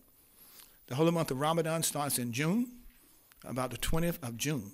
We did, about the 20th of June. And you're welcome to participate with me in that process. May God bless you. The situation concerning PwC, we dealt with that 4 or 5 months ago, as you know. We were very pleased with the outcome. Yes, Iran Mohammed has enough friends in the state legislature to stop it dead in its tracks.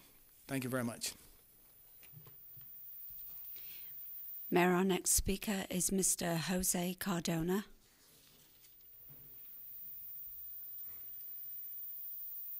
Good evening again. My name is Jose Ivan Cardona. I live at 233 Addison Street in the Devilwood area. As you remember, the last time I came here 2 weeks ago, I'm pretty sure I woke some of you guys up. I told you what some of the money was going to, which I didn't agree with. And I want to ask each one of you guys here today, how many times have you heard me say that I hate any airborne soldier, any airborne person? Never. Never have mentioned that. I do take, a lot of problems of feeding nonprofit groups that are well taken care of by the military, while we have soldiers of welfare in this community. Last time, 10,000 plus. Okay, Mr. Borges, I'd be more than happy to give you $1 and every $100 that I'm worth. If you give me, like you just said, another swimming pool. By the way, I'm going by there quite a lot. I live close to there. They're doing a super job. Those people also done the recreation center. Where you guys going to put the other one? I say Morganton Road. Murchison Road. Let's start with that one. They only got one by the Fayetteville State. Or maybe Cliffdale. We had everywhere that there's a recreational center, do it. Mr. Chris, you got the right idea. We need to go up on taxes. I heard you say that before. I don't have no problems. I'm retired. You could raise all the doggone taxes you want. It's going to be paid for. I'll be leaving here very soon. I want to return back to Fayetteville, and hopefully everything will be changed. Okay? But again, if you did not scrutinize this budget, like the budget from down the street, Cumberland County Commissioners, they're giving away free money too. You guys are going to raise our tax. Guess what? I guarantee you they're going to raise our taxes too. The last time we had the 1/4 sales tax, remember that? Cumberland County Commissioners went up on us. And, of course, Mr. Reed Lallier was the proponent of that 1/4 sales tax. He came up with $80,000 to get it done. Please, tweak, tweak, and tweak. If you could give $486,000 to whatever, you could put it on Murchison Road. Murchison Road is set for development. It is set. The streets, the garbage, everything is already done. So what's the problem? Let's bring whatever we can get in there. Let's start that side of town that's been neglected since 40-something years that I live here.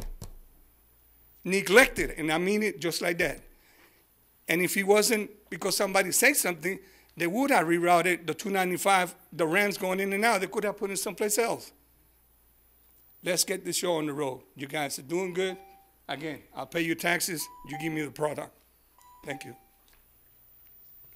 May we have no further speakers on this item? And we will close the public hearing on item 7.02, which was on the new budget for 2015-2016. Before we move to 7.03, I would like to recognize County Commissioner Jimmy Keefe that came in to join us. Thank you for being here, sir. I understand from the last speaker you have some extra money. We'll take 2 helpings. That's right. Take 2 helpings. At this time, we'll move to 7.03, which is the annexation of the Morty Pride property. And welcome David Nash.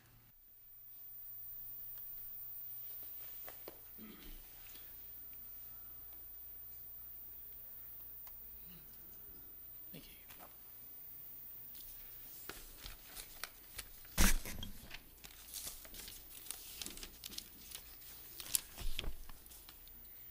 Good evening, Mr. Mayor and members of council. This is your public hearing item for the Morty Pride property located on Clinton Road out in the Vander community. You might remember this was on your agenda in January, but the owner requested that the item be tabled until May, and so now it's back with you. Just a few facts about the area. It's about less than 3 acres in size. Morty Pride is an existing industry that makes meat, so it's in the meat processing industry. It's located in the Vander community, which is also in the Fayetteville MIA. There's been a good bit of talk about why they're being asked to be annexed, and this pretty much sums it up here.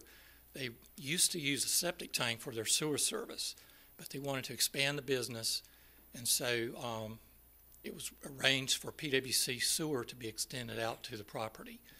The owner, Morty Pride, has now connected. This chart shows you the total cost involved in that project, about $1.6 million, and it shows you the breakdown of the various 3 parties that were involved in paying. PWC a little bit over $1 million. The Golden Leaf grant was obtained, and that was in the amount of $469,000, and Cumberland County's contribution was $124,000 for a total of $1.6 million. The plan had already been using PWC water for about 15 years, I'm told. That line had been installed around 1995. We're not sure of the total cost of that line. The area is in an area served by Duke Energy, so it's not served by PWC electrical service. And here are a few maps. I've actually got a couple new maps in here. There were some questions about the maps we had Wednesday at your briefing meeting. The Morty Pride property, hopefully I can point to it.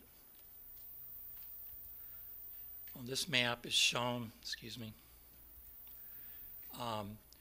the arrow is pointing to it. It's on Clinton Road, and we have I-95 running north-south here, and this is all east of the city. This is new North Carolina 24 running like this, and you have this huge interchange here that basically is not yet developed on any of its 4 quadrants. Sorry, my maps are skipping. Clinton Road is here. It's just not behaving tonight, I'm sorry.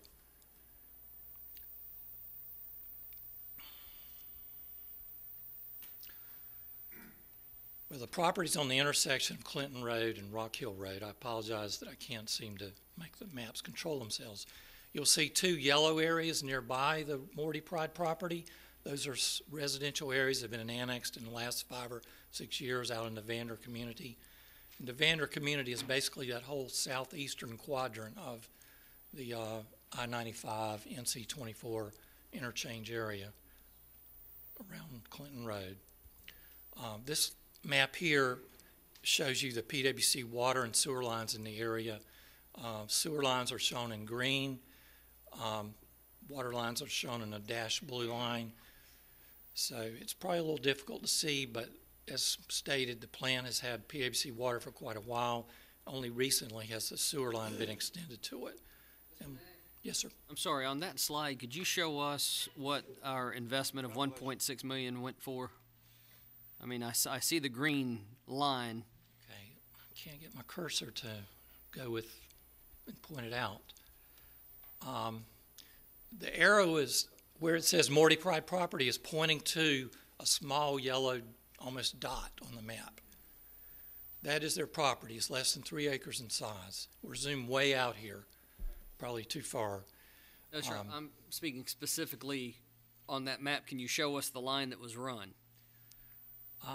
It's running from the south. It extends north, kind of on the left side of that label that's pointing towards Morty Pride.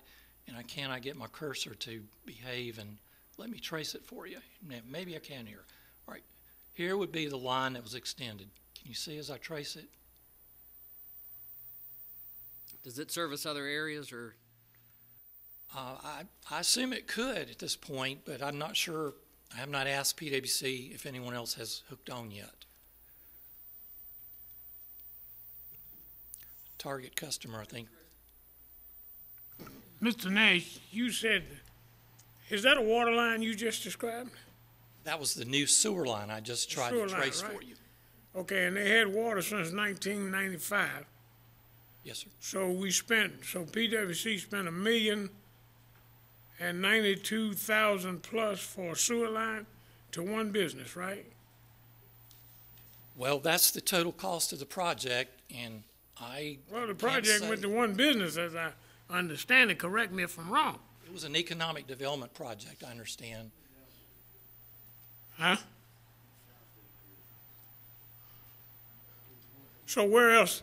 Okay, you pointed out where that sewer line went to Morty Pride. Is that green line running from left to right, that's also sewer lines?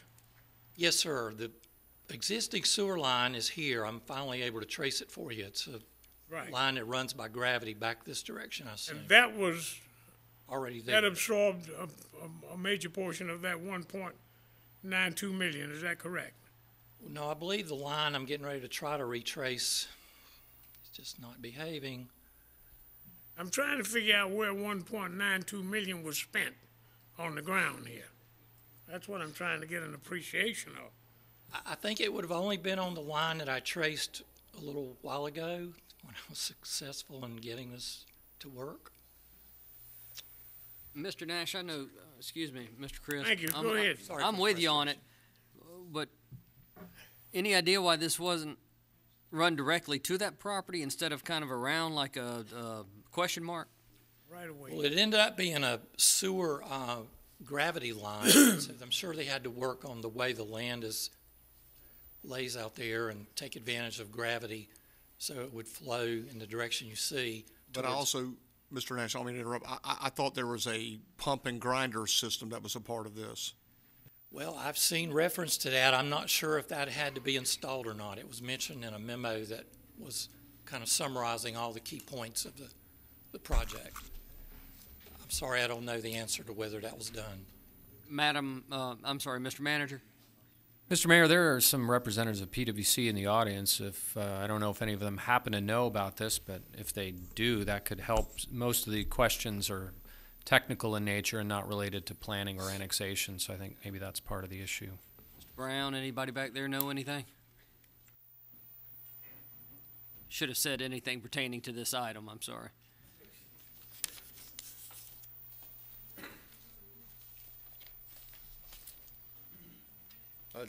Dave Trago, PwC, and I'll speak to this because I was involved in some of the initial meetings that involved members, people with the city, the county, and PwC when this project came about, and then I'll hand it over to Mark for the follow-up. Basically, what was run, there was an existing line that extends down to Stedman, and we had to come off of that line to serve Morty Pride. And because of available right-of-way, and specifically because of the railroad right-of-way, we could not do a direct line. Plus, in addition to, from an economic development standpoint, we tried to pass other homes and businesses in the area so we can make sewer available to that area. There's a lot of density out there, and as we know, septic systems do fail. So we did want to pick a route that had the optimum number of properties, which we passed. Don't go anywhere.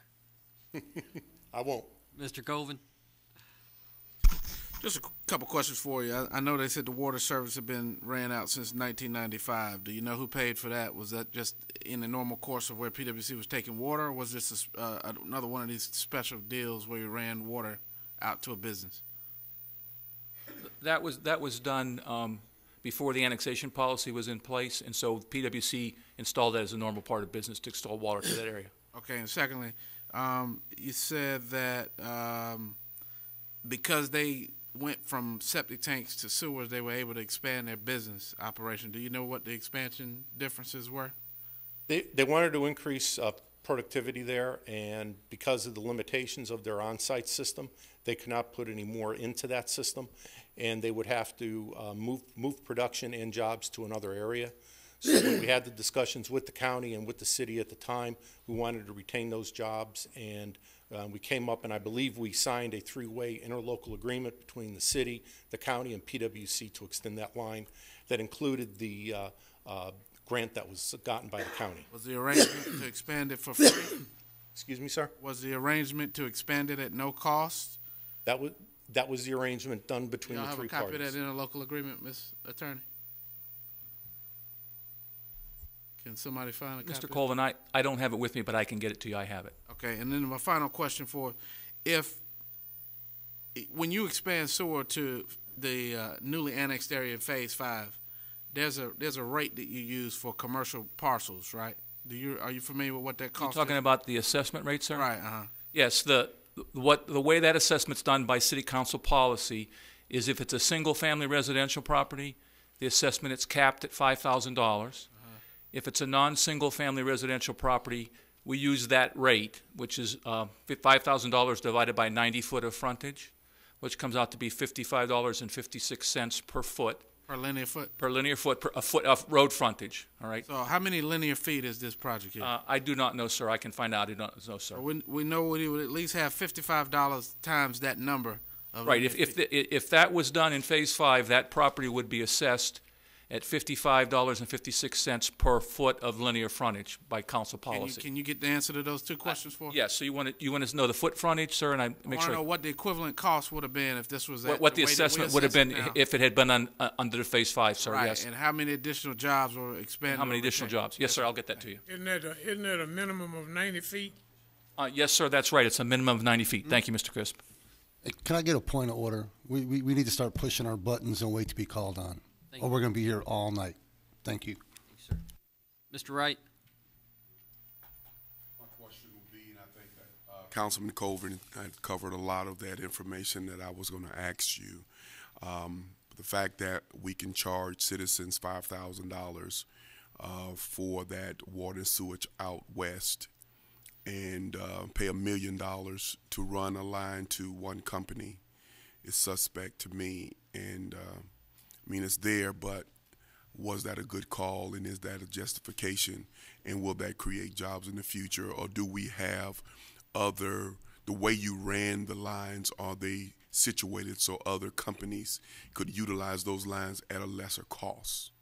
Well, the lines, every property where the line is run in front will be able to connect.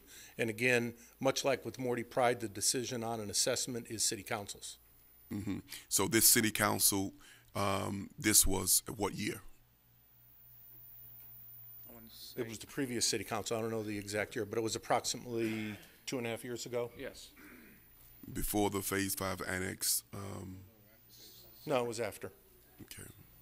But the decision on whether or not was part of the discussions that were part of the three-party agreements. And like I said, the issue of having an assessment for Morty Pride was a decision at that particular time that the city made not to do. Thank you, Mr. McDougall. Had been asked by Councilman Coleman and probably right. In other words, there was an agreement. All parties agreed to the agreement. I just don't know if it was to add additional jobs or to sustain the jobs. I wanted to do a little math over here, figure out how much a job was costing us.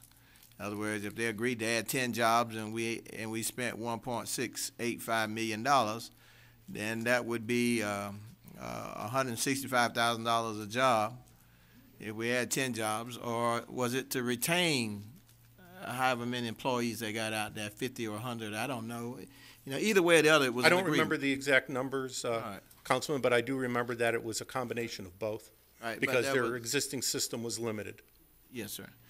And so there is a signed agreement between all the parties, and now one party wants to back out. I guess that's the essence. If you get your goods, well, I'll leave that alone. Thank you, Mr. McDougal. Mr. Chris.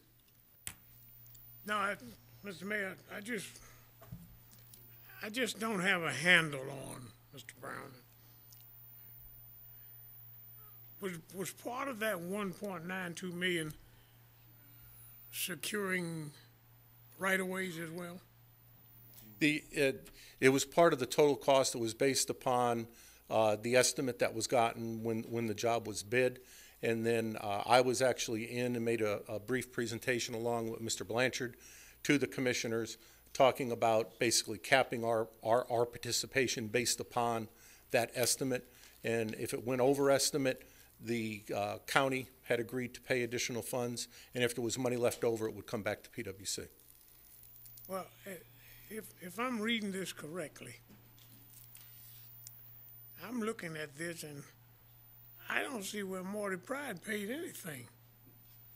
Am I right? I mean, PWC paid 1.92. The county paid over 100,000. Did you see that? There was a grant for 400 and some thousand. How many feet? The Yes, sir. citizen that lives in the house on Hujat John Street pays $5,000. And here, I don't see the chart that was shown. I don't see where Morty Pride paid anything. Sir, you are correct. The agreement between the three parties, the county, the city, and PWC, agreed not to assess Morty Pride for the sewer line. And also in the agreement, PWC agreed not to charge main fees, lateral fees, and FIF fees as part of trying to encourage the economic development. Thank you, Mr. Mayor. Thank you. I think that's it. Council, no other questions. Madam Clerk, let's proceed with the public hearing, please. Mayor, we have one speaker for this item, Mr. Mickey Hudson. I bet there's the answer to the rest of our questions, Council. I'll do my best. My name's Mickey Hudson. I reside at 1010 Clarendon Street, Fayetteville, North Carolina, 28305 in the Haymont area. I think I can answer most of your questions. I would like to read a statement I've addressed. On behalf of my family and our company, we would like to express our gratitude. Oh, by the way, I'm one of the owners of Morty Pride. Express our gratitude to everyone for listening and reviewing our case tonight.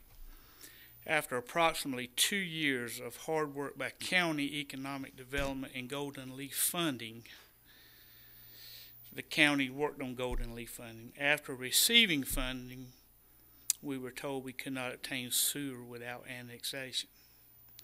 We requested annexation, luckily feeling if we had no choice at the time to expand our business. We could accept annexation in the city in order to connect the sewer, or we could relocate to outside the county. It was kind of a form of extortion the way we looked at it, using the sewer to make us be annexed. We just don't understand how this is economical for the city. The city management really believed that it's not a waste of money for this type of annexation for 2.5 acres in Vander. Our family has called Fayetteville home for 48 years and has properties and businesses that provide jobs in both city and county. We believe we tried to bring public services to the Vander community for over 15 years.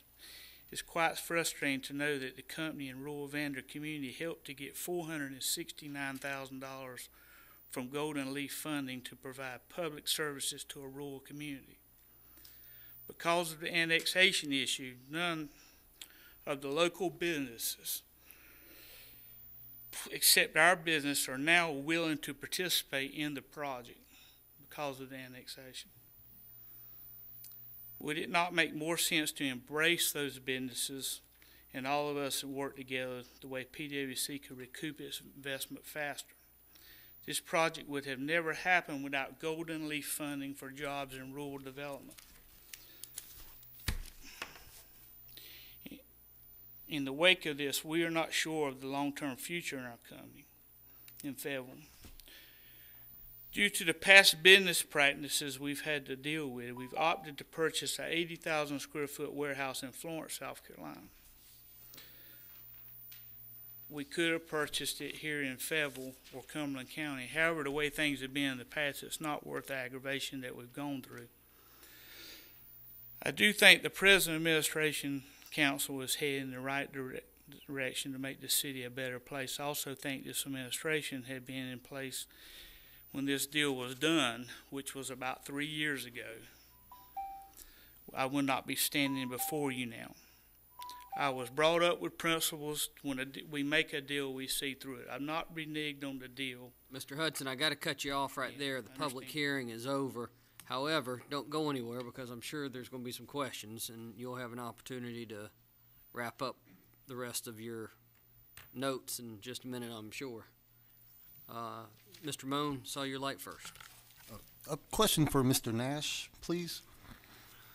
In our agenda packet, you always do these good spreadsheets where you show prices, costs, estimates, pre-annexation, post-annexation, different rates for the utility. And in the chart here, it says after all said and done, based on these average water usage rates, sewer rates, city tax, then they don't have to pay some other county taxes. The net impact to this company is about an additional $226.61 a year in the very, very far bottom right corner. Per month. Per month. Okay, that's per month. Okay. I've got a kind of a chart that boils that down if I can get to it. Yes. I don't think we ever made it that far.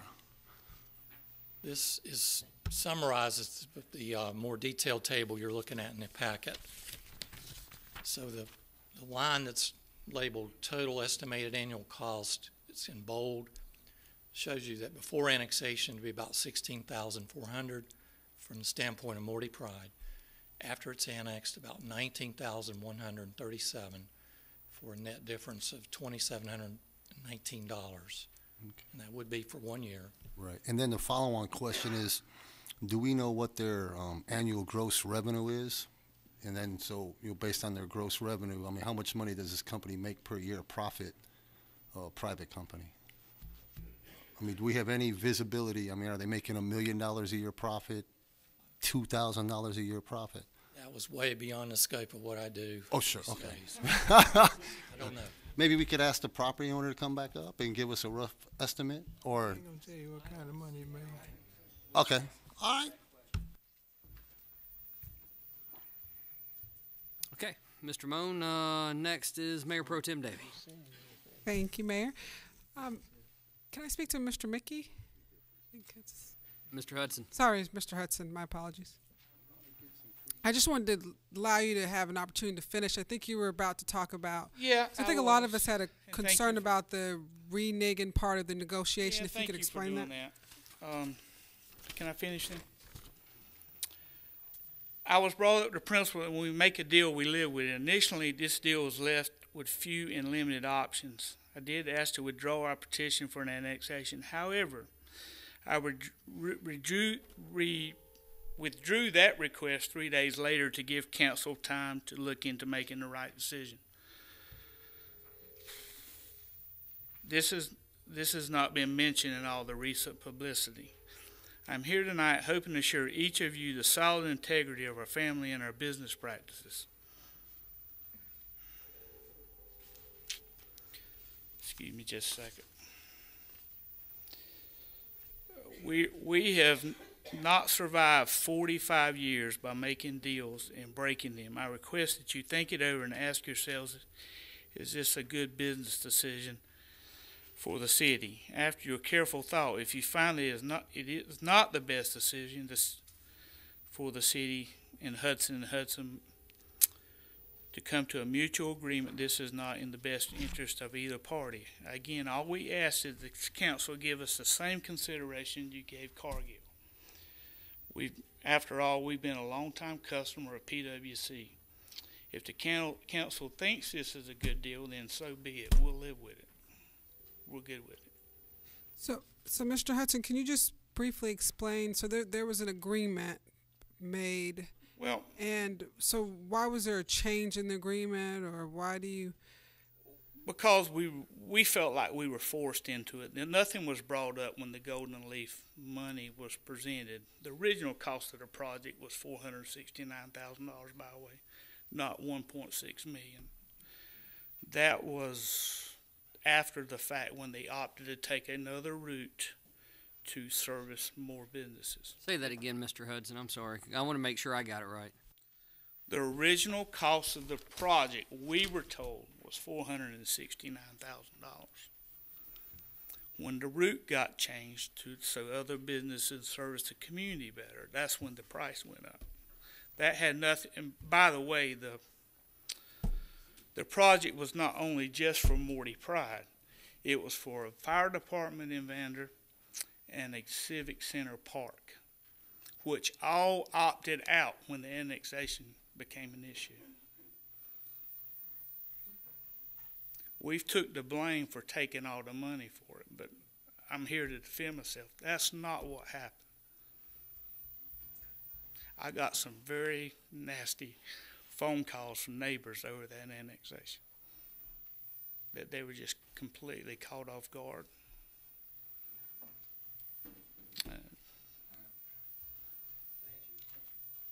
Is there any other questions? Oh, yeah. Don't go anywhere. You better believe there are. Ms. Jensen, you're next. Okay, first of all, how many employees do you have out there? We have approximately 48. 48 employees. Okay, so a lot of my questions did get answered. So when they rerouted it, what I'm seeing is it went for other businesses, and you have residential. Yeah, it was rerouted to come by other businesses. Okay, and there's residential around there that kind of got put in there, and the fire department and the park. Yes. So it's not even going by the park at this moment because it was such controversy, rather than they just went another direction with it. Okay. Looking at the numbers, I mean, $250 a month isn't going to make or break you. No, I mean, it's not going to change my lifestyle. It's not going to change your lifestyle. I understand that, but I appreciate the points that you've come up to see how it went, because it seems like that you needed the sewer out there. There was an agreement, and they said, well, while we're out here, maybe we should do it this way. Is that what I'm hearing? That's correct. And your price was, you said $400? $469 was exactly the money that was awarded from Golden Leaf to cover the cost of it. Then the price tripled, quadrupled after that. And it, so if you did get put into the city, your neighbors have kind of blamed you for everything. Yes, is basically what you're telling us. And your phone has been ringing off the hook.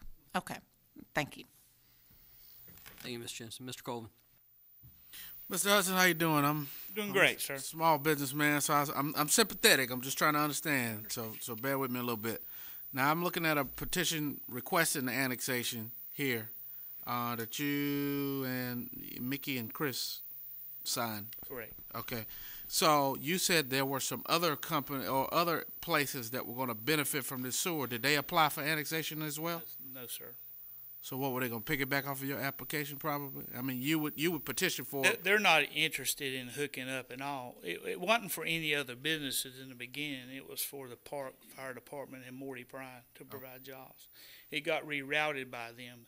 They had the option to hook on, but they're not interested. I guess where I'm a little lost at is how were they able to influence the route of it if they were not a petition? That was something that I'm assuming, and you know what that can do, but right. PwC, I'm assuming, took that route hoping that they would hook up later. And charge you for it? Or put it to your project? Put it to your project, okay. Correct. All right. And the other question that I had, I heard you say that getting ready to purchase or had purchased some property in Florence. Yes, Are you guys in the city limits of Florence? Frustrated over this that we've. Are you in the city limits of Florence or in the outskirts? So what's your reluctancy to being a part of Fayetteville? Because I don't have a. I'm fine with it. I'm just trying to save face with my neighbors. Oh, okay. I'm okay with it. All right. And the last question I asked staff, but I'm sure you would know, how many additional jobs were saved to create? We agreed to at least 12 more jobs. At the time we made that agreement, we were approximately around 40 employees. So we've already added 8 since then. So how does that agreement change if you take your operations to Florence? Well, we've got an obligation to do that over a 5-year period. We do intend to meet that agreement. So we're using the warehouse in Florence right now for dry storage. Okay. What happens 10 years from now, I can't answer that. All right. Thank you, sir. Thank you, Mr. Colvin. Mr. Wright? Yes, Mr. Hutchison. You said you received a $469,000 for a grant from Gold Leaf. And Gold Leaf is a company, nonprofit that awards It's state money. grants. I'm sorry? It's state money. It's state money. It's through the tobacco allotment program, if I remember right. Can you speak up a little bit? Through the tobacco allotment money, it's something that's tied in with agriculture. Okay, it's something tied with agriculture. Yeah. Okay, and you mentioned that the fire department, yourself, and who, another company? Vandyck Civic Center Park, which is across the street from us. Okay, is that It's park? a community park. Okay, so it's just a park, and is there any buildings out there, restrooms? Yes, there is some buildings, yes. What else is out there at the park?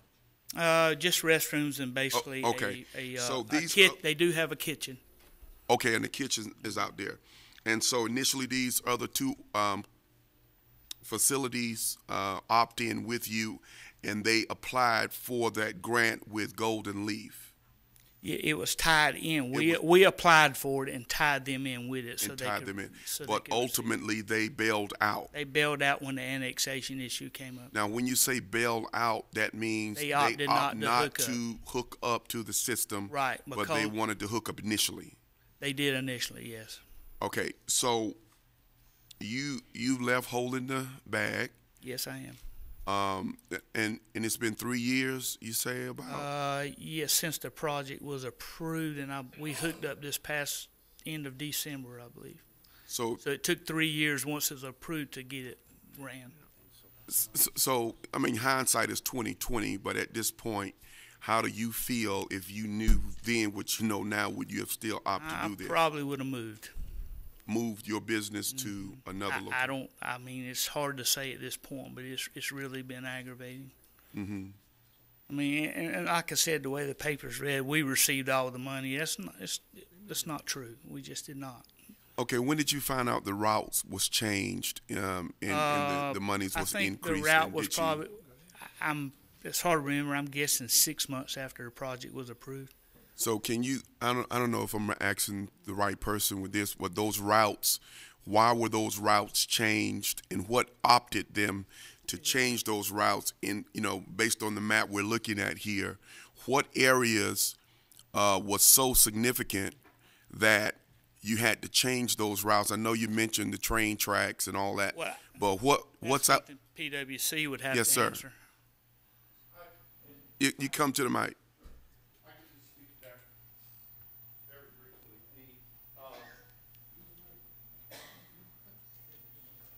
The part of the agreement was that the county managed the project. The county hired the design engineer and got the estimates associated with it.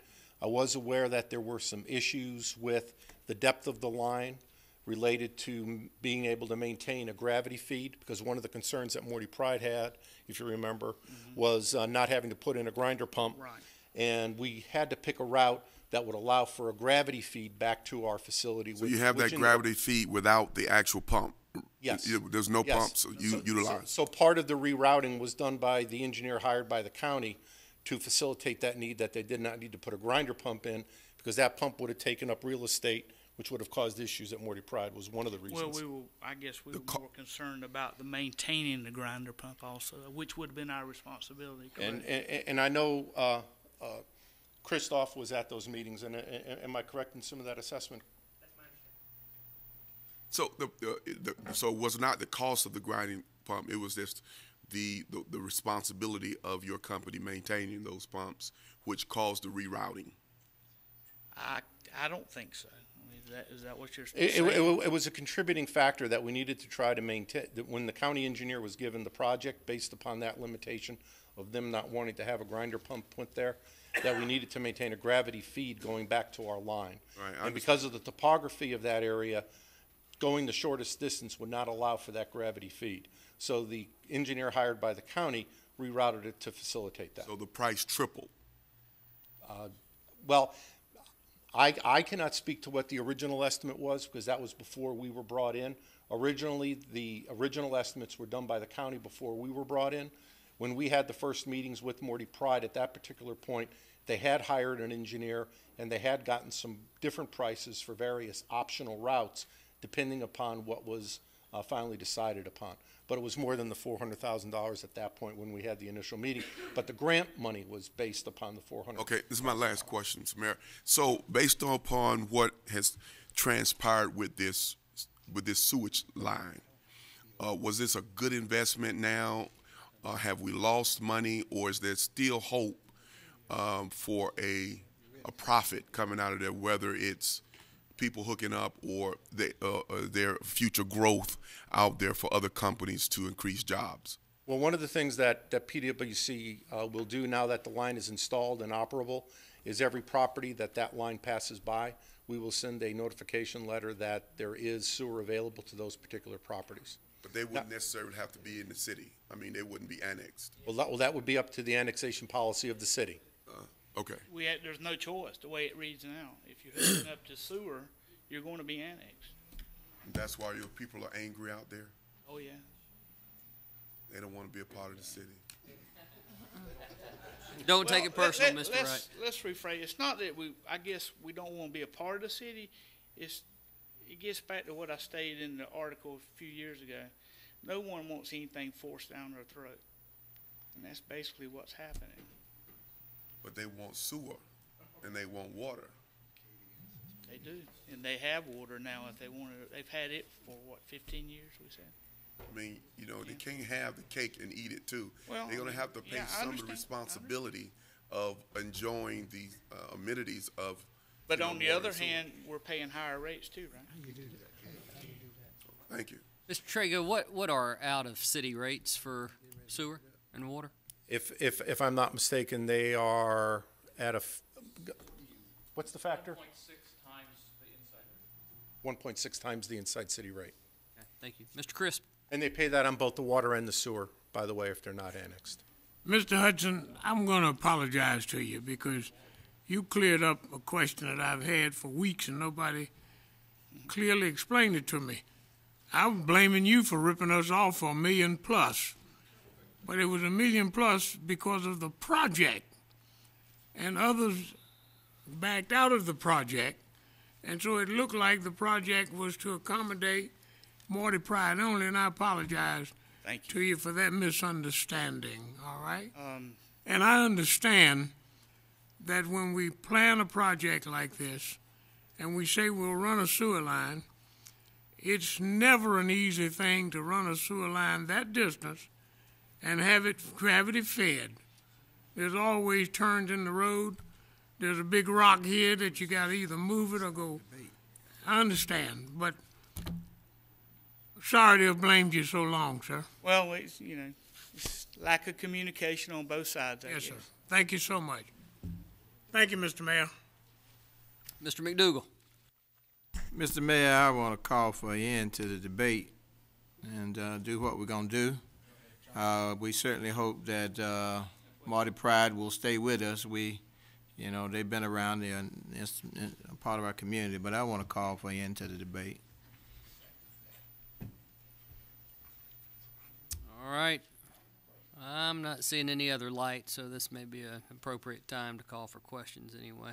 I'll recognize Mayor Pro Tem Davey. Thank you, Mayor. At this time, I'd like to adopt the annexation ordinance with an effective date of June 30th, 2015, and include approval of the final initial zoning action consistent with the prior action on the zoning. Appropriately made by Mayor Pro Tem, seconded by Mr. Colvin. Any discussion on the motion? All right, council, seeing none, I'll ask for your vote, please.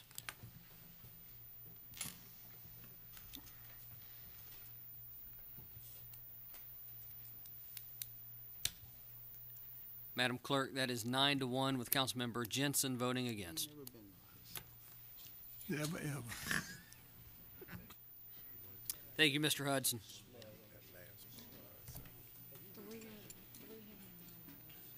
Council, this time we'll move to item 7.04. Mr. Nash, this isn't you again, is it? No, I'm just getting rid of this. Trying to. Welcome, Mr. Harmon. Welcome, sir. Thank you, Mr. Mayor, council. Like your bow tie. Thank you, ma'am. This next case is a special use permit hearing, so if we can get the speakers to the clerk to be sworn in before we start, we'll do that now. Madam Clerk, if you'll call all the speakers up front, please. Crystal O'Keefe, Christine McCool-Mick, Mr. Greg Spears, Adrienne Thorpe, Angela Bagley, William Brown, Dan Dent, Elmer Floyd, and Miss Betty Smith. If everybody could raise their right hand.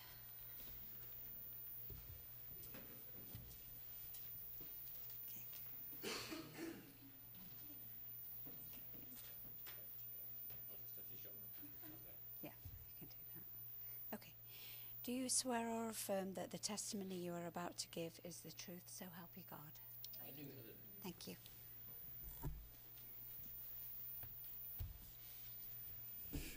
Thank you for that, Mr. Mayor. The case you have before you now is case P1511F. This is a public hearing for a special use permit for an indoor kennel. The property is located at 2107 Ramsey Street, and our land use plan calls for commercial activity. Give you an idea of where the property is located. This big business here is the VA hospital, and then the cemetery across the street from the VA. Ramsey Street here, and these two properties do front on Ramsey. The one property with the building is zoned LC. The property to the south that's vacant is zoned CC. If the building were on the property to the south, we wouldn't be here tonight because dog kennels are allowed as an allowed use in that community commercial district. But they are a special use permit in the LC district. So that's what brings us here this evening. We do have a residential neighborhood that borders behind the property. Again, the VA hospital and then other businesses to the south along Ramsey, and then a apartment complex here just to the north. Currently, again, in that area, same things that I pointed out a moment ago, single-family residential here to the west, the institutional with the hospital, the cemetery, commercial activity here along Ramsey, and then the apartment complex here. Land use plan, the current one out there, calls for medium density residential, even though, as we saw earlier, all of that is already zoned for either heavy or almost heavy commercial activity. The area here along Ramsey, at least. And then the area, the single family area back here, is more in line with what the land use plan shows. Mr. Hartman, which came first, the land use plan or the zoning? Honestly, I'm not sure in this particular case which one. I believe that the zoning came first out there, which makes it a little bit of an anomaly that the land use plan calls for something different. But I'm pretty sure that those businesses along that area were there prior to the land use plan. This is the building that stands on the property to the north. Remember, again, it is two properties that are part of this request. This is about 1,500 square feet that's related to this particular building. This would be the property to the south, and the property line kind of ends where you see the properties being split by the fence right here. This would be the vacant property in this area. These are looking from the residential area back toward where the kennel would be. And then this is just a couple of the last couple of kennels that were approved here in Fayetteville, just to kind of give reference that these kennels have and do get approved near neighborhoods from time to time. This one was done in 2007, the Fayetteville Pet Resort on Strickland Bridge Road that backs up to the two neighborhoods here. This is just a photo of it from Strickland Bridge. And then this is the last one that we had that had to go through council for approval. This is Blessed Oasis Pet Resort. It was approved in 2012. The building for it sits here, and again, there are residential properties around it. From this one, this is a picture taken from Dunn Road, one of the properties that borders the kennel, and you can actually see the kennel through the woods behind these homes in this particular photo. There are a series of conditions of approval that have been offered by the owner, those being that the business be open Monday through Friday, 6:30 a.m., 6:30 p.m., weekend hours for staff only. Dogs would be kept over the weekend, but no pickups or drop-offs. No weekend pickup or drop-off again. Removal of the razor or barbed wire that surrounds the fencing that's currently on the property. Landscaping, streetscaping to meet the UDO standards were practical. Outside lighting to meet the UDO standards. And then staff had put an extra condition that we thought would be good for this particular property, even though it's not required through the ordinance because there are no outside housing areas. If it's for an outdoor kennel, these are basically the rules that would apply to it. And that's our thought was that any play areas for the dogs be at least 75 feet from other residential either zoned or used properties. And so that would end up being kind of this hatched area that's mainly on the vacant property but does kind of come up to the side of the current building as well. Oops. And again, that's more than it's at least 75 feet from any residential property line, and that puts it in the neighborhood of around 300 feet to the closest residence at the shortest distance. The Zoning Commission and staff recommend approval, and that was based on indoor kennels are already allowed on one of these properties as a permitted use. The kennel and play area would all be located at least 180 feet from any single-family residential structures if Condition 1 is added to as a requirement. And the hours of operation for customer pickup and drop-off would be limited to daytime working hours during the week only and no weekends. Again, dogs would be kept over the weekend, but no pickups, drop-offs. Are there any questions of staff before we open your public hearing? Mr. Wright. How often and how long are dogs kept outside of the kennel, or what type of activities would they have outside the facility?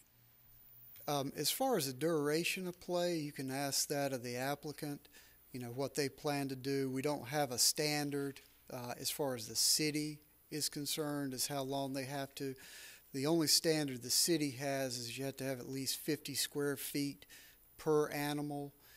They plan to keep 22 dogs on site, so I believe that comes out to be about 1,100 square feet.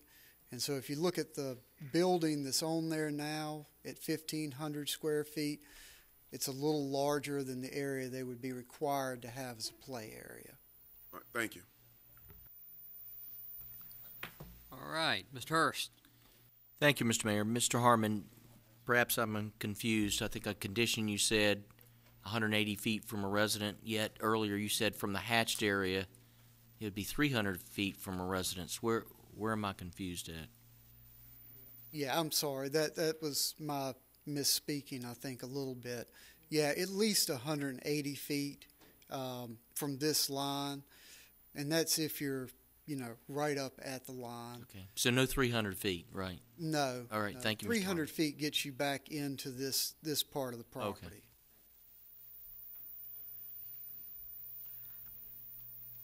Mr. Moan. Same graphic there, showing the green hatched area. For that many animals, and if that's the area where the outside play, supervised play is going to be, would there, under our current UDO, would that leave enough parking space? Yeah, again, actually, like I mentioned a moment ago, what they're required to have is only 50 square feet per animal. Mm-hmm. They're looking at 22 dogs maximum, so 1,100 square feet. Right. So again, if you take the building that's on this property, it's 1,500 square feet. So that gives you a good, just kind of sight there as to how big an area minimum is required for the minimum they'd have to have. Okay, thank you. Mr. Colvin. Mr. Harmon, how much of a buffer is around this property that separates it? Yeah, there's a pretty thick wood line back here in the back between it and the single-family residential. And as part of this approval, because these properties out front are zoned commercially, when they go to develop, if it's approved, because they border residential back there, they have to do what we call a type D buffer, which is our thickest buffer. Well, and with the current zoning, what other kind of businesses could go there? It's just regular commercials? I mean, it could be bars and nightclubs. It could be a lot of different things. Our LC and CC districts, which both, these are two different districts on these two properties. They do allow for a lot of different uses, from car sales to restaurants, bars, nightclubs can go places as well. And I guess this might be a question for the business owner. How many dogs was he looking to hold here? 22 is the capacity. Okay, thanks. And again, it's all indoor pens. The only outdoor time is for play or exercise.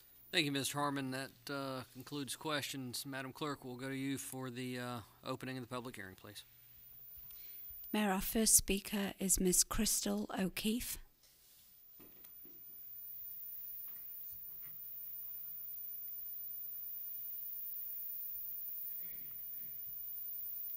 Hello, Mayor Robertson, council members, Mr. Keefe, all of the Misters.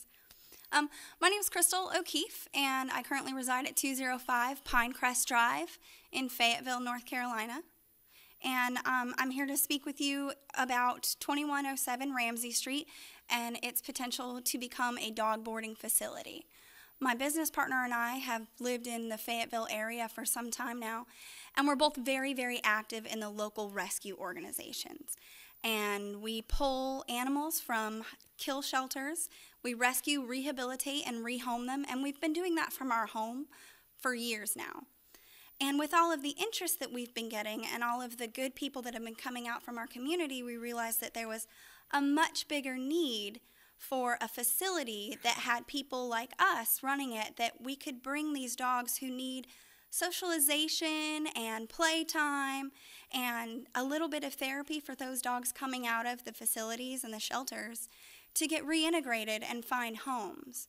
And so my business partner and I sat down and we created a business model that very much matched up with the city's 5-year strategic plan and the current Ramsey Street Corridor Development Initiative, We fall into that line, and right now our goals are matching up with those. The current goals of that are to reuse the vacated spaces. This building has been vacant for over 2 years, and prior to us looking at getting into it, it was supposed to be a kitchen remodeling showroom with all of the heavy, loud noise equipment that goes along with that in the back. Beautification process. We have big plans for the outside of this fence area. We don't want people or the general public to be able to come up and touch a random person's dog. We want to keep the safety buffer between that. So while it is a 10-foot chain link fence at the moment, we intend to put those privacy slats in between the chain links. So that will separate the general public and the dogs as well. That outer fence that you guys see surrounding the neighbor or the property line is actually just the exterior containment fence. We intend to put the play yards inside that fence for further protection for the dogs and the public and staff members. So there will be additional fencing on the interior of that as well. Creating new jobs. According to the Ramsey Street Corridor Market and Economic Analysis that was produced by the City of Fayetteville, there are currently 15,000 people that live within that corridor that currently report or collect unemployment for low-level and entry-level minimum wage positions. I intend to create 4 of them in the next 2 years. That's not a big dent, and I know that, but we want to be small business owners in that community, and we want to make a difference, and we want to make a positive impact. And if we can do that in this neighborhood, hopefully we can branch out and create more in the future. Cultivating a positive relationship with local small businesses in our city. I come from a diverse background, and for a little while actually ran part of the program for the Fayetteville Regional Chamber called Fayetteville First. I choose to live in Fayetteville. There's nothing that holds me here. I enjoy Fayetteville. This is a great community, and there are a lot of potential for anybody that comes to this area to do pretty much anything that they want, include opening a doggy daycare on Ramsey Street. So with that and getting some of our local youth involved, and Methodist University, we reach another goal by trying to incentivize our new graduates to stay in our area and promote Fayetteville and keep it growing. So getting those business partnerships in line with Methodist University and our local educational centers and regional development centers, I think would be a big help specifically for the Ramsey Street area, because we do see it growing so much, and we do see the initiative that's there and that wants to change it. According to the Ramsey Street Corridor Market Economic Analysis and the initiative that's been put in place, goal number 4 is for rezoning of that entire corridor. It's a plan. It's been written in paper, and that's what the City of Fayetteville wants to do. It was not my decision to not rezone that section of the property. The building itself is actually owned by Mr. Wilton Jones, who used to be the mayor of Spring Lake, and he chose a special use permit instead of rezoning that particular section. Had it just been myself and my business partner, we probably would have gone ahead and just rezoned it, and it might have been a less lengthy process for us. But that's the path that we're on right now, and we're trying to get the rezoning and the permitting and all of that fixed. We work very, very hard with a lot of the local rescue organizations in our area to decrease the amount of animals and the amount of city spending that goes into the euthanization and time and commitment and effort and energy of city employees for animals that need to be picked up from the city, from the streets. These animals need to be spayed, they need to be neutered, they need to be vaccinated, and our community needs to be educated in these types of breeds and animals. We do have an excess of bully breeds. We do have an excess of pocket dogs that are being bred in this neighborhood, in these communities, for whatever the reason. And because of that, the city spends an exorbitant amount of money just trying to scathe some of that off. One of the rescue organizations we work with very closely right now that I foster for is Mickey's Haven for Pit Bulls. I picked up a 3-month-old puppy that was on the kill list, and it still costs them money just to bring it in and euthanize it. A 3-month-old puppy should not be labeled vicious and put on the kill list simply because somebody in the neighborhood wanted it gone. There's a lot of education that can be rolled into that, and we can take that animal and we can bring it out and we can turn it into a therapy dog, and that helps our veterans that are located right across the street from us. What I would like to do is to be able to integrate all of these plans in conjunction with the Department of Justice We have a lot of veterans who are coming out of different organizations, different entities, and they need volunteerism. They need volunteer hours and time, and we want to be able to provide them with therapy and service dogs in kind. And so that's something that we'll be working very closely with some of our business partners, some of these rescue organizations.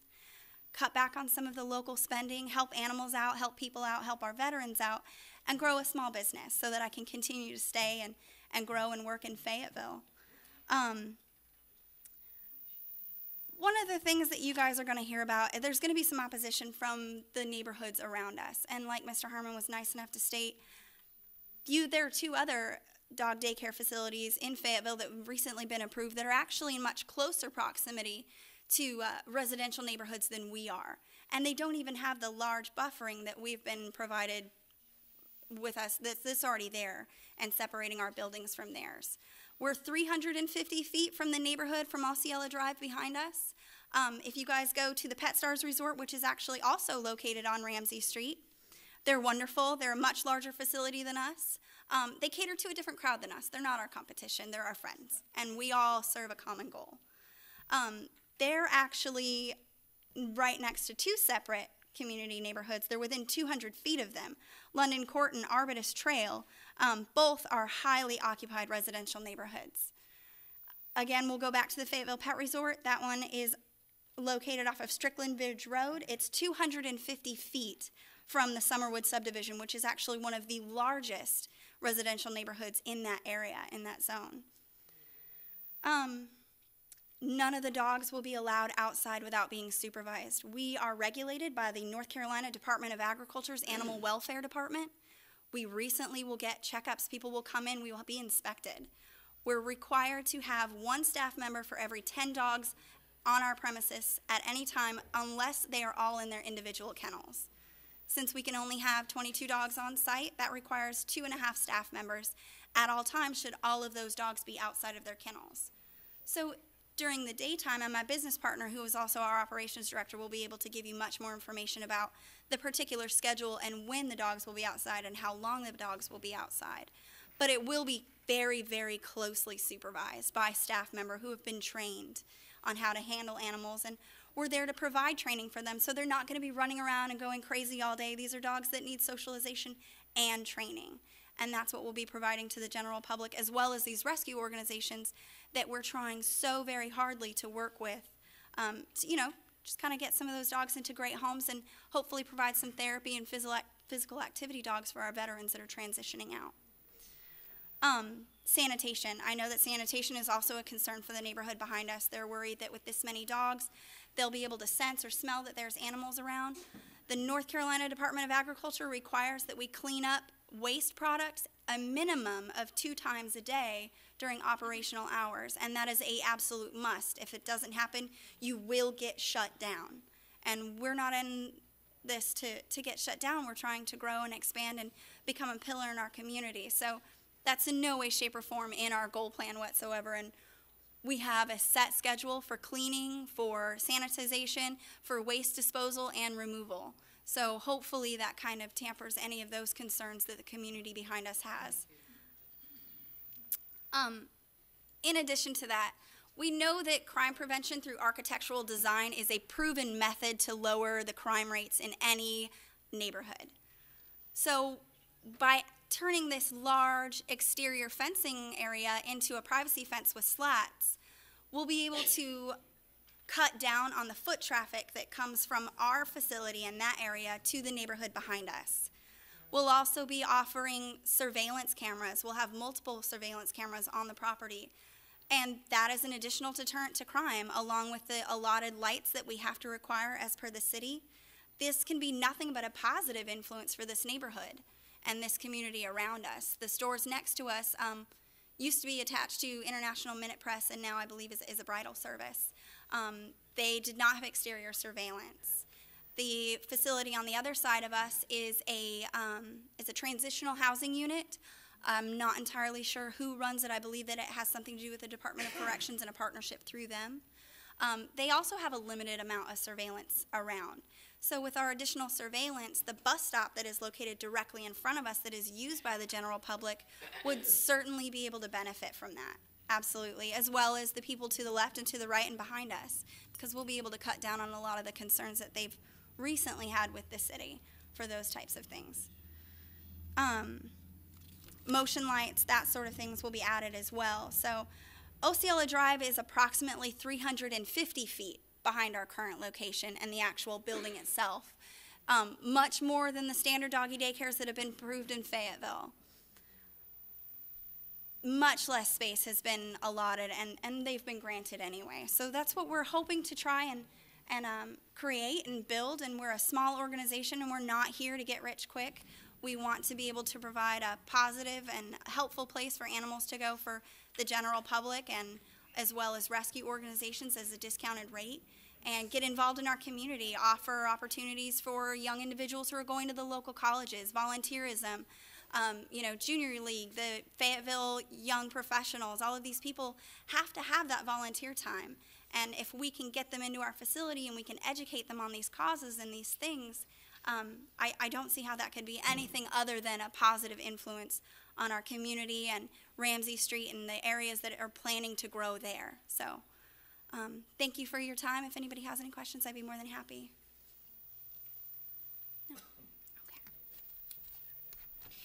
Our next speaker is Miss Christine McCool-Mack.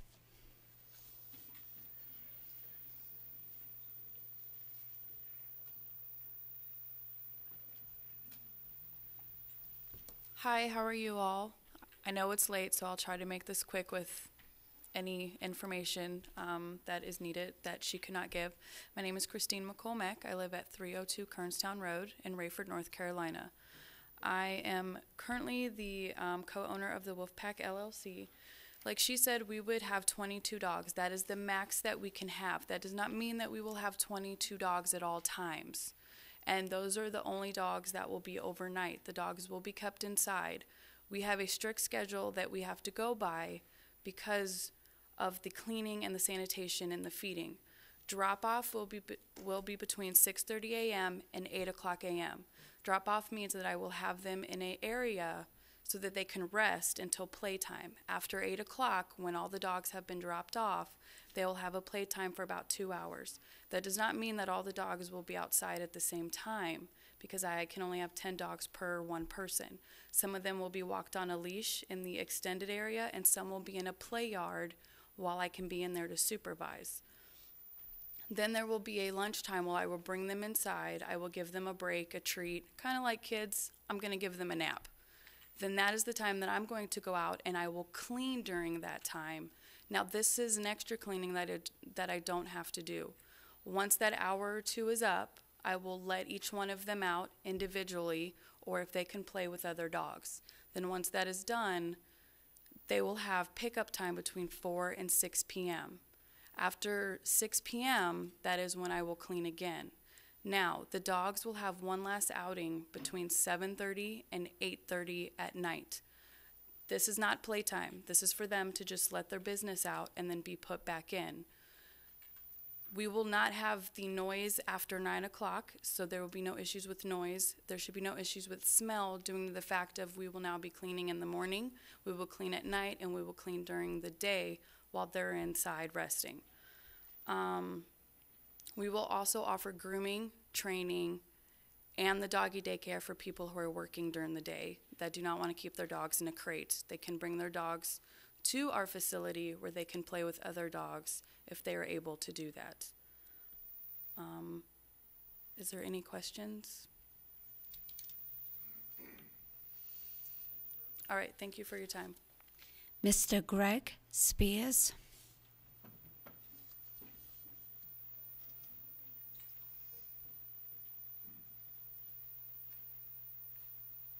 I'll keep it brief. My name is Greg Spears. I live at 2829 Briar Creek Place in Fayetteville, 28304. Lifelong resident here. I'm representing Mr. Wilton Jones. As Annette mentioned, former mayor of Spring Lake. He has properties in Spring Lake and all over Cumberland County. It is his wish to provide this structure for the doggy daycare. We've started with the planning department, and everything that they've required we've met. The planning department is behind it, and they're very professional and very thorough.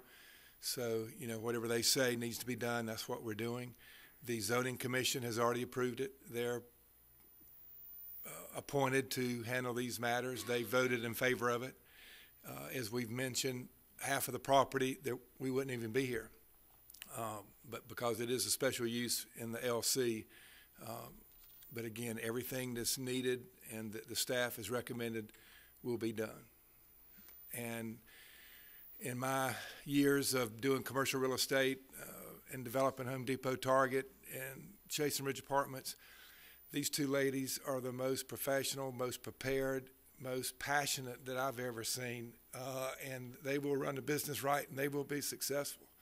And you can believe what they're telling you. I've never experienced a better business plan and more passion on what they want to do. Thank you. Miss Adrienne Thorpe.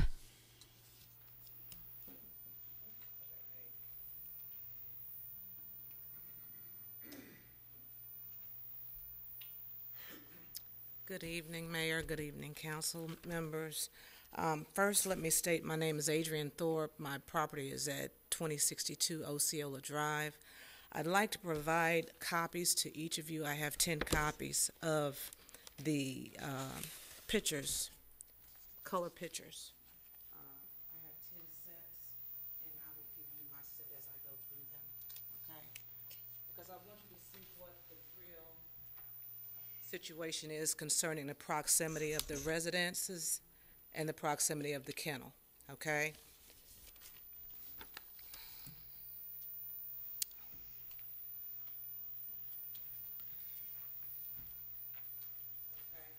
The first picture that you're looking at,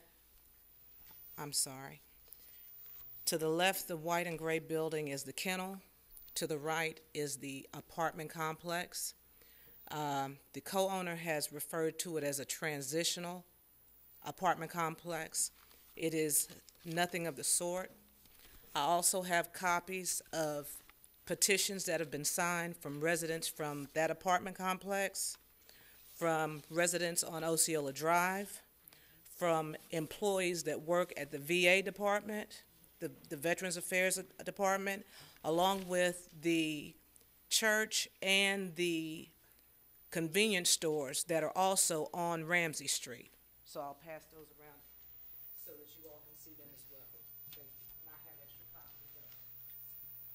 We start off with the first picture with the copy with the kennel, and immediately beside it is the apartment complex. Again, as the second picture shows the proximity of how close that apartment complex is to the kennel. The third picture just gives you an idea from the street level of where that apartment complex is in conjunction to the kennel. The fourth picture that you can see right here, that is the roof line of one of the houses that is on Osceola Drive. Okay? The next picture shows the roof line of one of the storage buildings from a resident on Osceola Drive.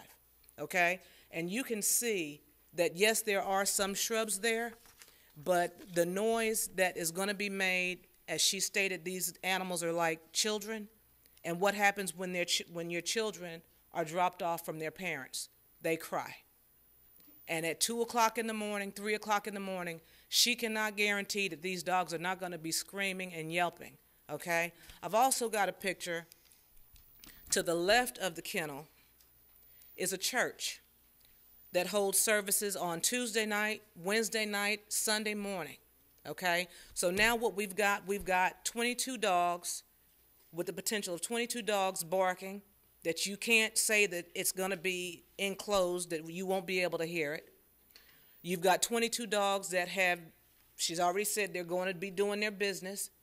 You've got barbecue grills that are within 15 feet. The third to the last picture, if you notice right here, I've got an arrow showing, that is a barbecue grill and a picnic table. And that is the fence right there where the kennel lines up. Okay? These people should not be subjected to having to sit out in their yards listening to these dogs barking and smelling the smells that they're going to have to smell for a dog kennel to be in existence there. We don't doubt and we don't disagree that this is a good idea. We don't dispute that. But what we're disputing is that it is in too close proximity to the residents that live in this area. Right here, the second to the last picture is very hard to tell. This is actually a lady that is bent over, and she is hanging clothes out on her clothesline. And you can see the back of the kennel is right there. And what we're trying to tell you, this is also another picture. The last picture is also the roof line of another house off of Osceola Drive. Now, all of the trees in the world are not going to prevent 22 dogs from being heard.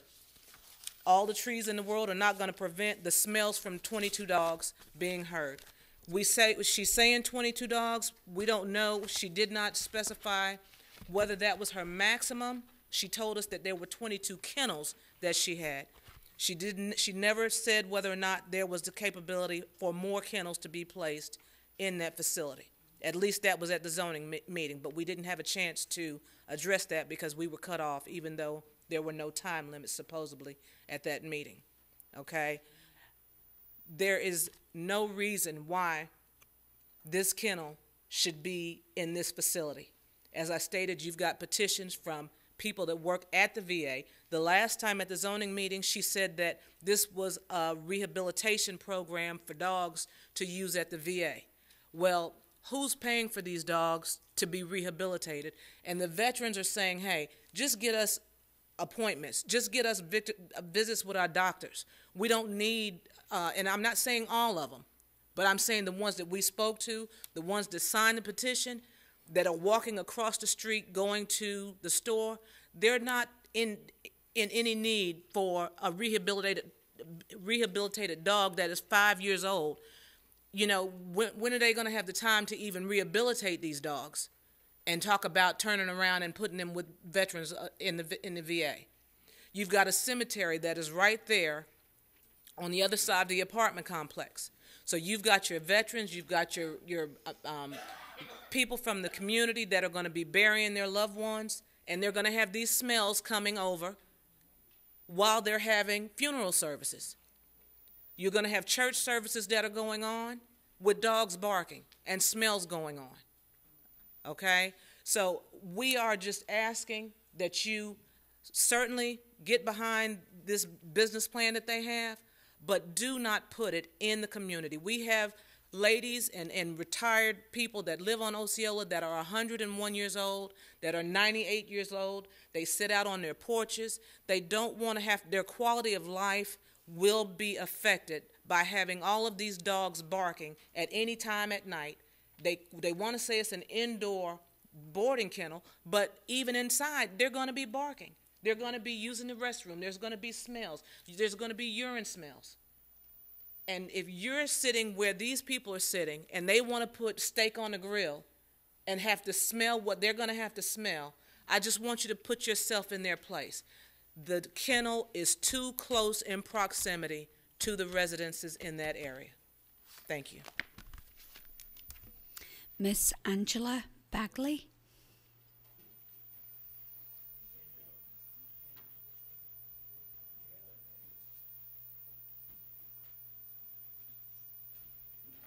Good evening, Mayor, council members. I won't be before you long. My name is Angela Bagley. I'm a resident at 5823 McDougall Drive in Fayetteville, North Carolina.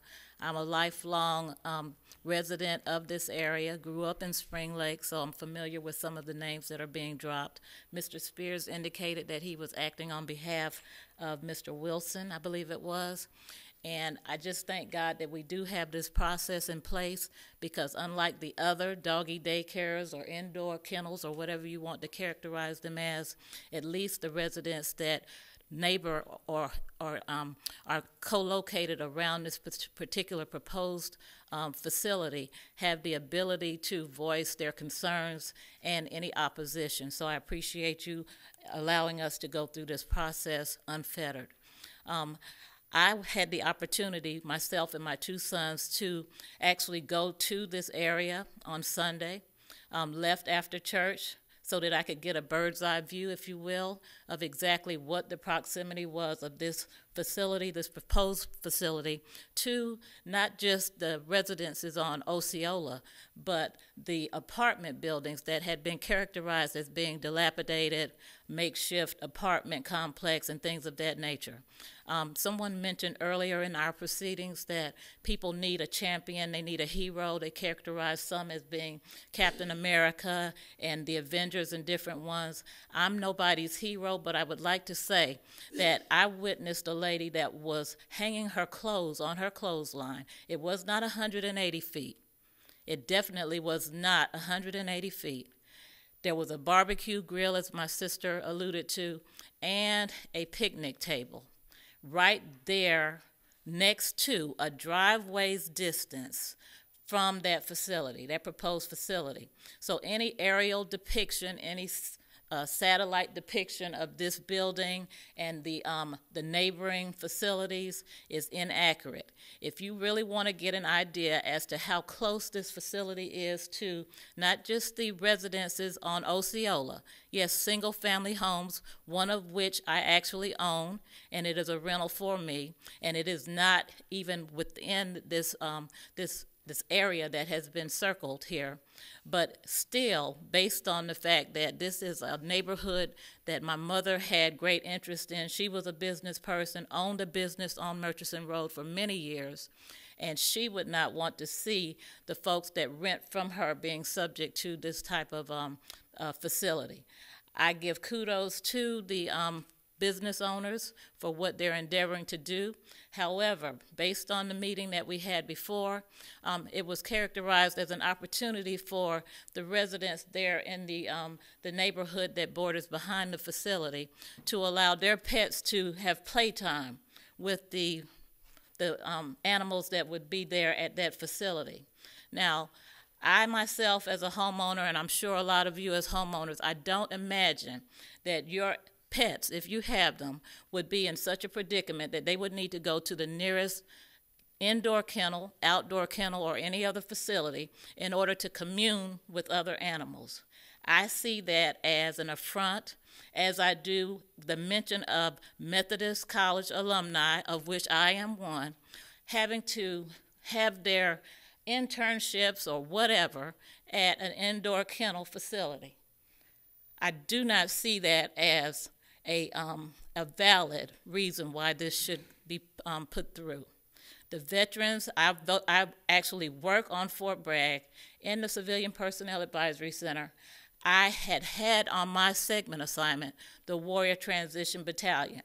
So the veterans, as my sister said, and I can't speak for every single veteran, but veterans are looking for health care. They're looking for job opportunities, and they have that at Fort Bragg and the surrounding areas. And so to characterize this as an opportunity for poor, unfortunate veterans or college graduates, potential college graduates, for career enhancement or job opportunity is not correct. It's not correct. And so, in summation, I'd like to say that in the last meeting, the business owners indicated that their staff would be predominantly themselves, the two, in addition to volunteers. And we all know that in this day and time, where the almighty dollar is most important, that there is not the likelihood or there's no dependability in terms of volunteers. So when you talk about providing therapy, rehab to these animals, and again, I give kudos to the business owners, there needs to be not just hope, not just potential, but there needs to be some numbers, solid numbers in terms of staffing, ratios of staff to these animals. That sidewalk that borders in front of the barbed wire fence is, you can reach out and touch the fence. I walked that sidewalk, yes, on Sunday, my son and I, to take photos. And I could not believe that anybody would say that 22 animals do not have the potential of coming up to that gate, that fence. Barbed wire, as I saw it on the monitor, is going to be removed.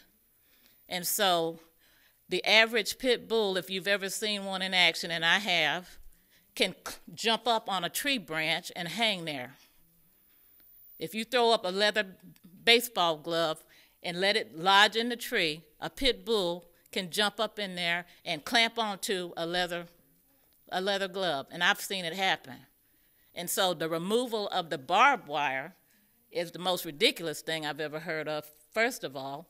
But then when you go and look, and it's characterized as being a long distance from anybody's residence.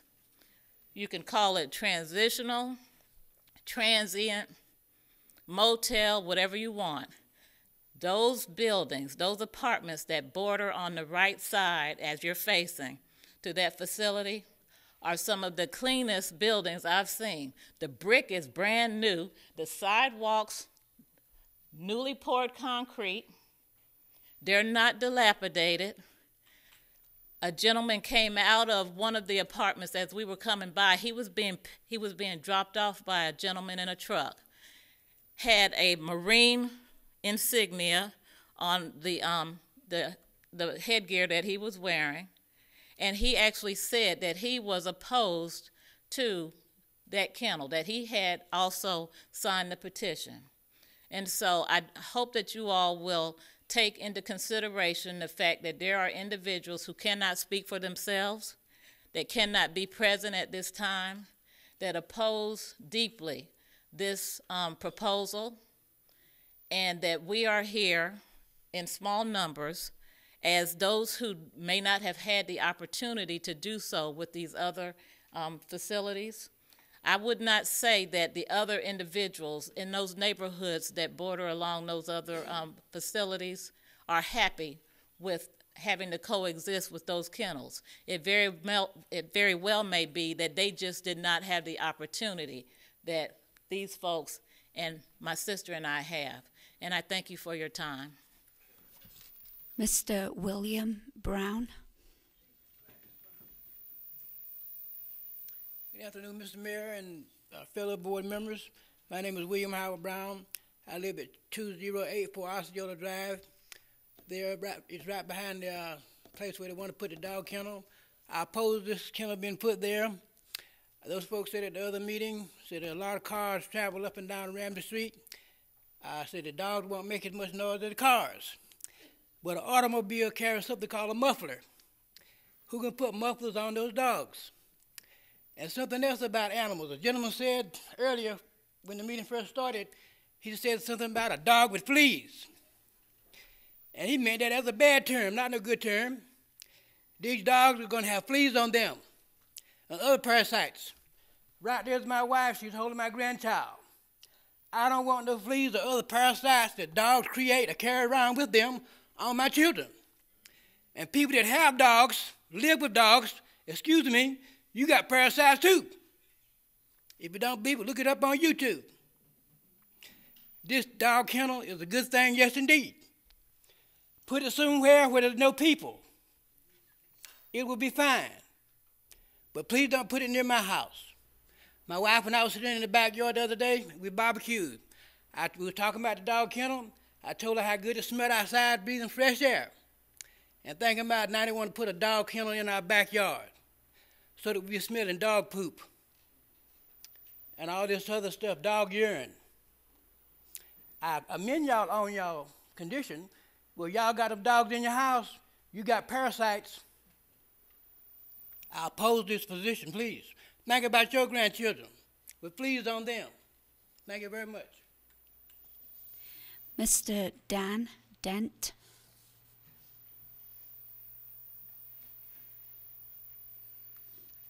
Good evening, Mayor, City Council. I'll just make it brief. I am the owner of Ramsey Street Apartments. And as far as transient, we have approximately 28 tenants. The photographs are totally out of proportion. From unit number 2 to this facility that's going to house these quiet, loving 22 dogs. I am a dog lover. I own a dog. He's 20 pounds. That's the noisiest little sucker you'll ever meet. He can howl, bark, keep you up all night long. But anyway, I'll try to keep this short. That's a ridiculous concept. That facility is no more than 40 or 50 feet from my number 2 apartment.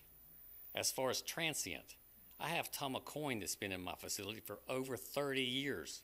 He works at the VA hospital. He lives there so he can walk across the street. He doesn't have to. More than 1/3 of the people that live there are actually related in some form or respect to the VA. They live there because it's their ability to walk straight across the street for whatever medication or whatever they need. Let's just say for lack of whatever the reason was, whatever society happened, whatever deemed their state. We're not all living in mansions somewhere where you have all this space, that you don't have to deal with all, the things that are placed upon you by, businesses. I'm offering a place to live for people. I try to protect these people's rights to the best of my ability. There's no way that they can convince me that 22 dogs locked up in a house isn't going to make a racket. Okay, there's no way that they're going to pick up defecate every day, 2 or 3 times a day. I've never seen anybody pick up urine. It just doesn't happen. So we appreciate, I know you've been through all evening. We appreciate your time, and it doesn't seem like much of an issue, but this is the place that people live. They're there every day, just like you and I, and we need to respect their rights, as I do. So we just ask for your help, your understanding, and to look at those pictures, it's just totally out of perspective, and we would recommend that you come take a look, or take the time to come take a look, or get measurements. Do you have any questions from me, being the owner or property owner? Anyone? If that's allowed. Well, thank you very much. Representative Elma Floyd.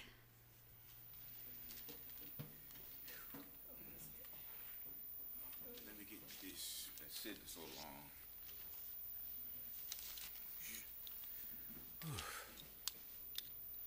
Mr. Mayor, members of the council, I'm not here this evening as a representative. I'm here this evening because I live in the neighborhood. And do we have a time limit on our presentation before you here this evening? Thank you so much. I'm here because I live in the neighborhood in which the young lady mentioned was not so pleasing, but it's a neighborhood. And I lived there for about over 30-some years. And it's a good neighborhood. And the neighbors somehow call and see me as the peacemaker of the neighborhood, because I sort of let people know how things are and if they're wrong, what need to be done. But I'm here tonight because I'm somewhat lost with the presentation and the distance between facilities, as she mentioned, as the gentleman just mentioned, somewhat lost if you look at old houses in old neighborhood, the proximity there, the yard footage was somewhere between 75 to 100 feet there, and the rear is about 15 feet. The lodging right on the corner, if you look at it, is probably about 15 feet from the fence from the house itself, and 15 feet from the building itself. Not only that, I'm concerned about the parking. If you have 22 dogs or 20 dogs, that means that you're going to have 20 cars. The parking up front just can't provide that. The parking in the rear just can't provide that. I'm also concerned about that there's to the left of that is a church there. And the rear of that is a daycare center. And also residential property with those individuals are senior citizens. Not only that, I'm concerned about the noise factor. I don't know if it's that we just sitting here a little while ago and we heard the train when it came by there. We could hear that very well. The traffic, the smell, the parking, the environmental impact that it will have on the neighborhood. Concerned about you can scoop the poop, you can scoop that up, but the environmental impact is going to be there. The urine, the environmental impact is going to be there. I don't care how you look at, how you coat it. You can pick it up 2 times a day, 3 times a day. Then the smell is still going to be there. And I don't see you picking up too good at 6:30 at night in the wintertime. I would not like to have that assignment if I had to pick up at 6:30 at night in the wintertime. I'm here tonight to ask that since it is a special use permit, that means that what is here does not fit the zoning. So therefore, a special use permit is required.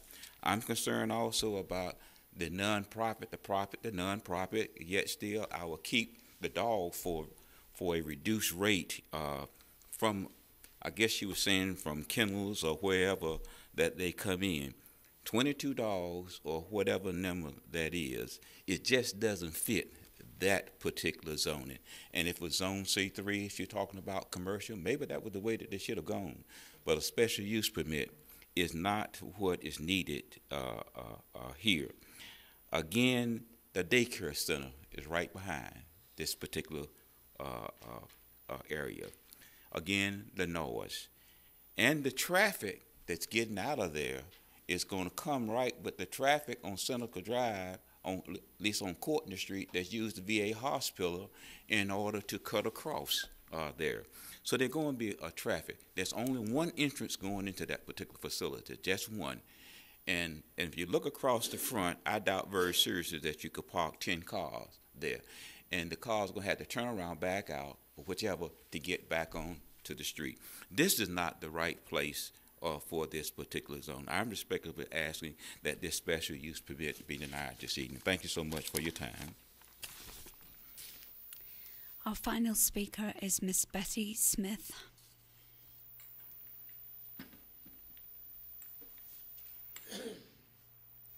I'm Betty Smith, and I live at 2076 Osceola Drive, and this kennel will be directly behind my house. I just retired from 56 years of working, and I won't even be able to open my French doors because of the stink. I won't be able to go outside. It's just too close, and it's closer than 350 feet from us.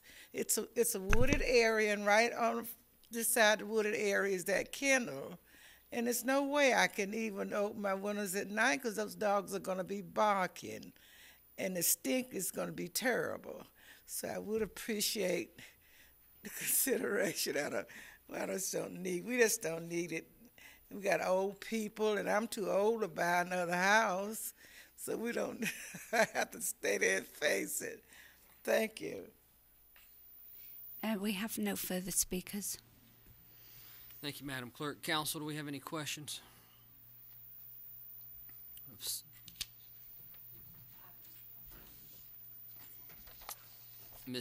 Oh, look at all the lights.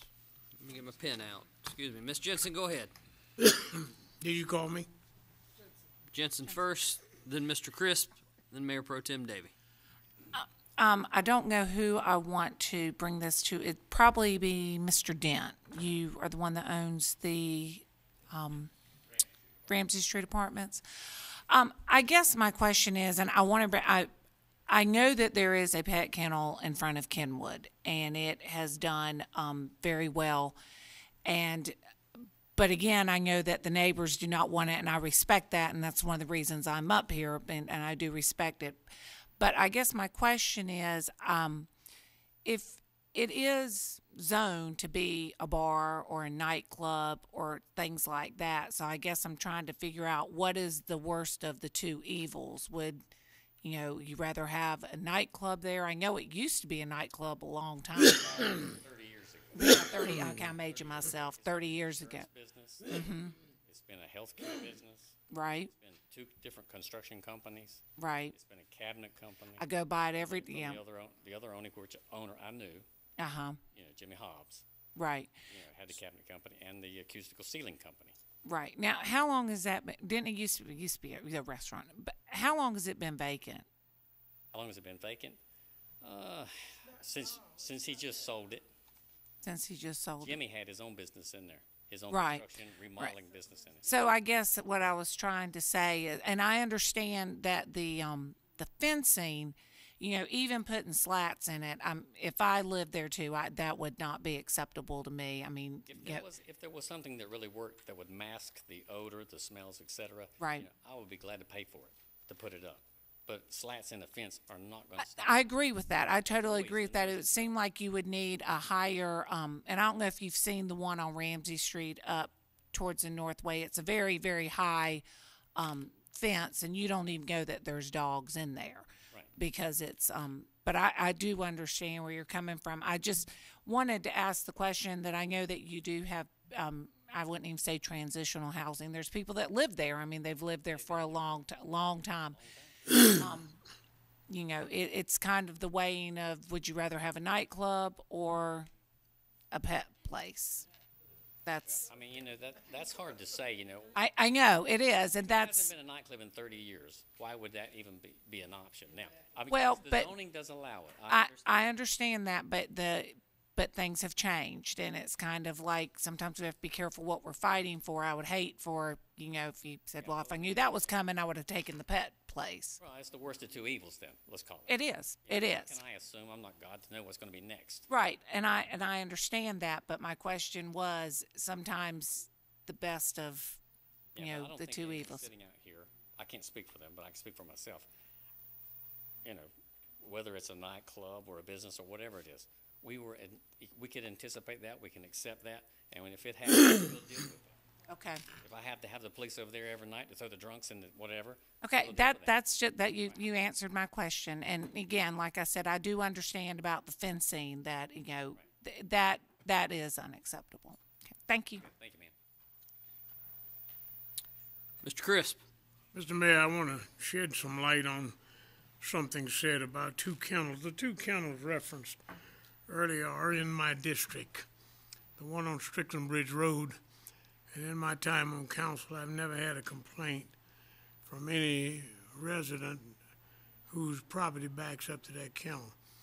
The one on Stony Point Road, I went to the houses in that area. That was mostly wooded. And so there were some people and a church on Dunder Road. I went to all of those, had no opposition whatsoever to that kennel being established. But I'm amazed at the opposition here tonight. So I don't think there's a genuine comparison between those two in my district and what we're looking at tonight. Thank you. Thank you, Mr. Crisp. Mayor Pro Tem Davey.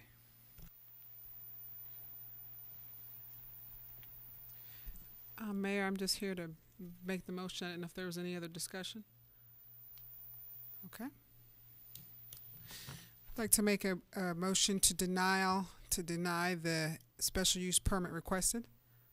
Second. Mayor Pro Tem Davey, seconded by Councilmember Crisp. Is there discussion on the motion? Seeing none, council, I'll ask for your vote.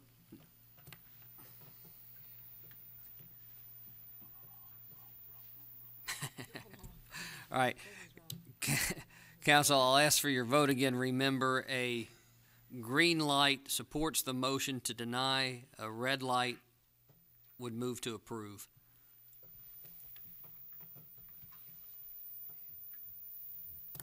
Okay. Madam Clerk, that is 9-1 with Councilmember Hurst voting against. We have to explain it to them. I don't think they understand.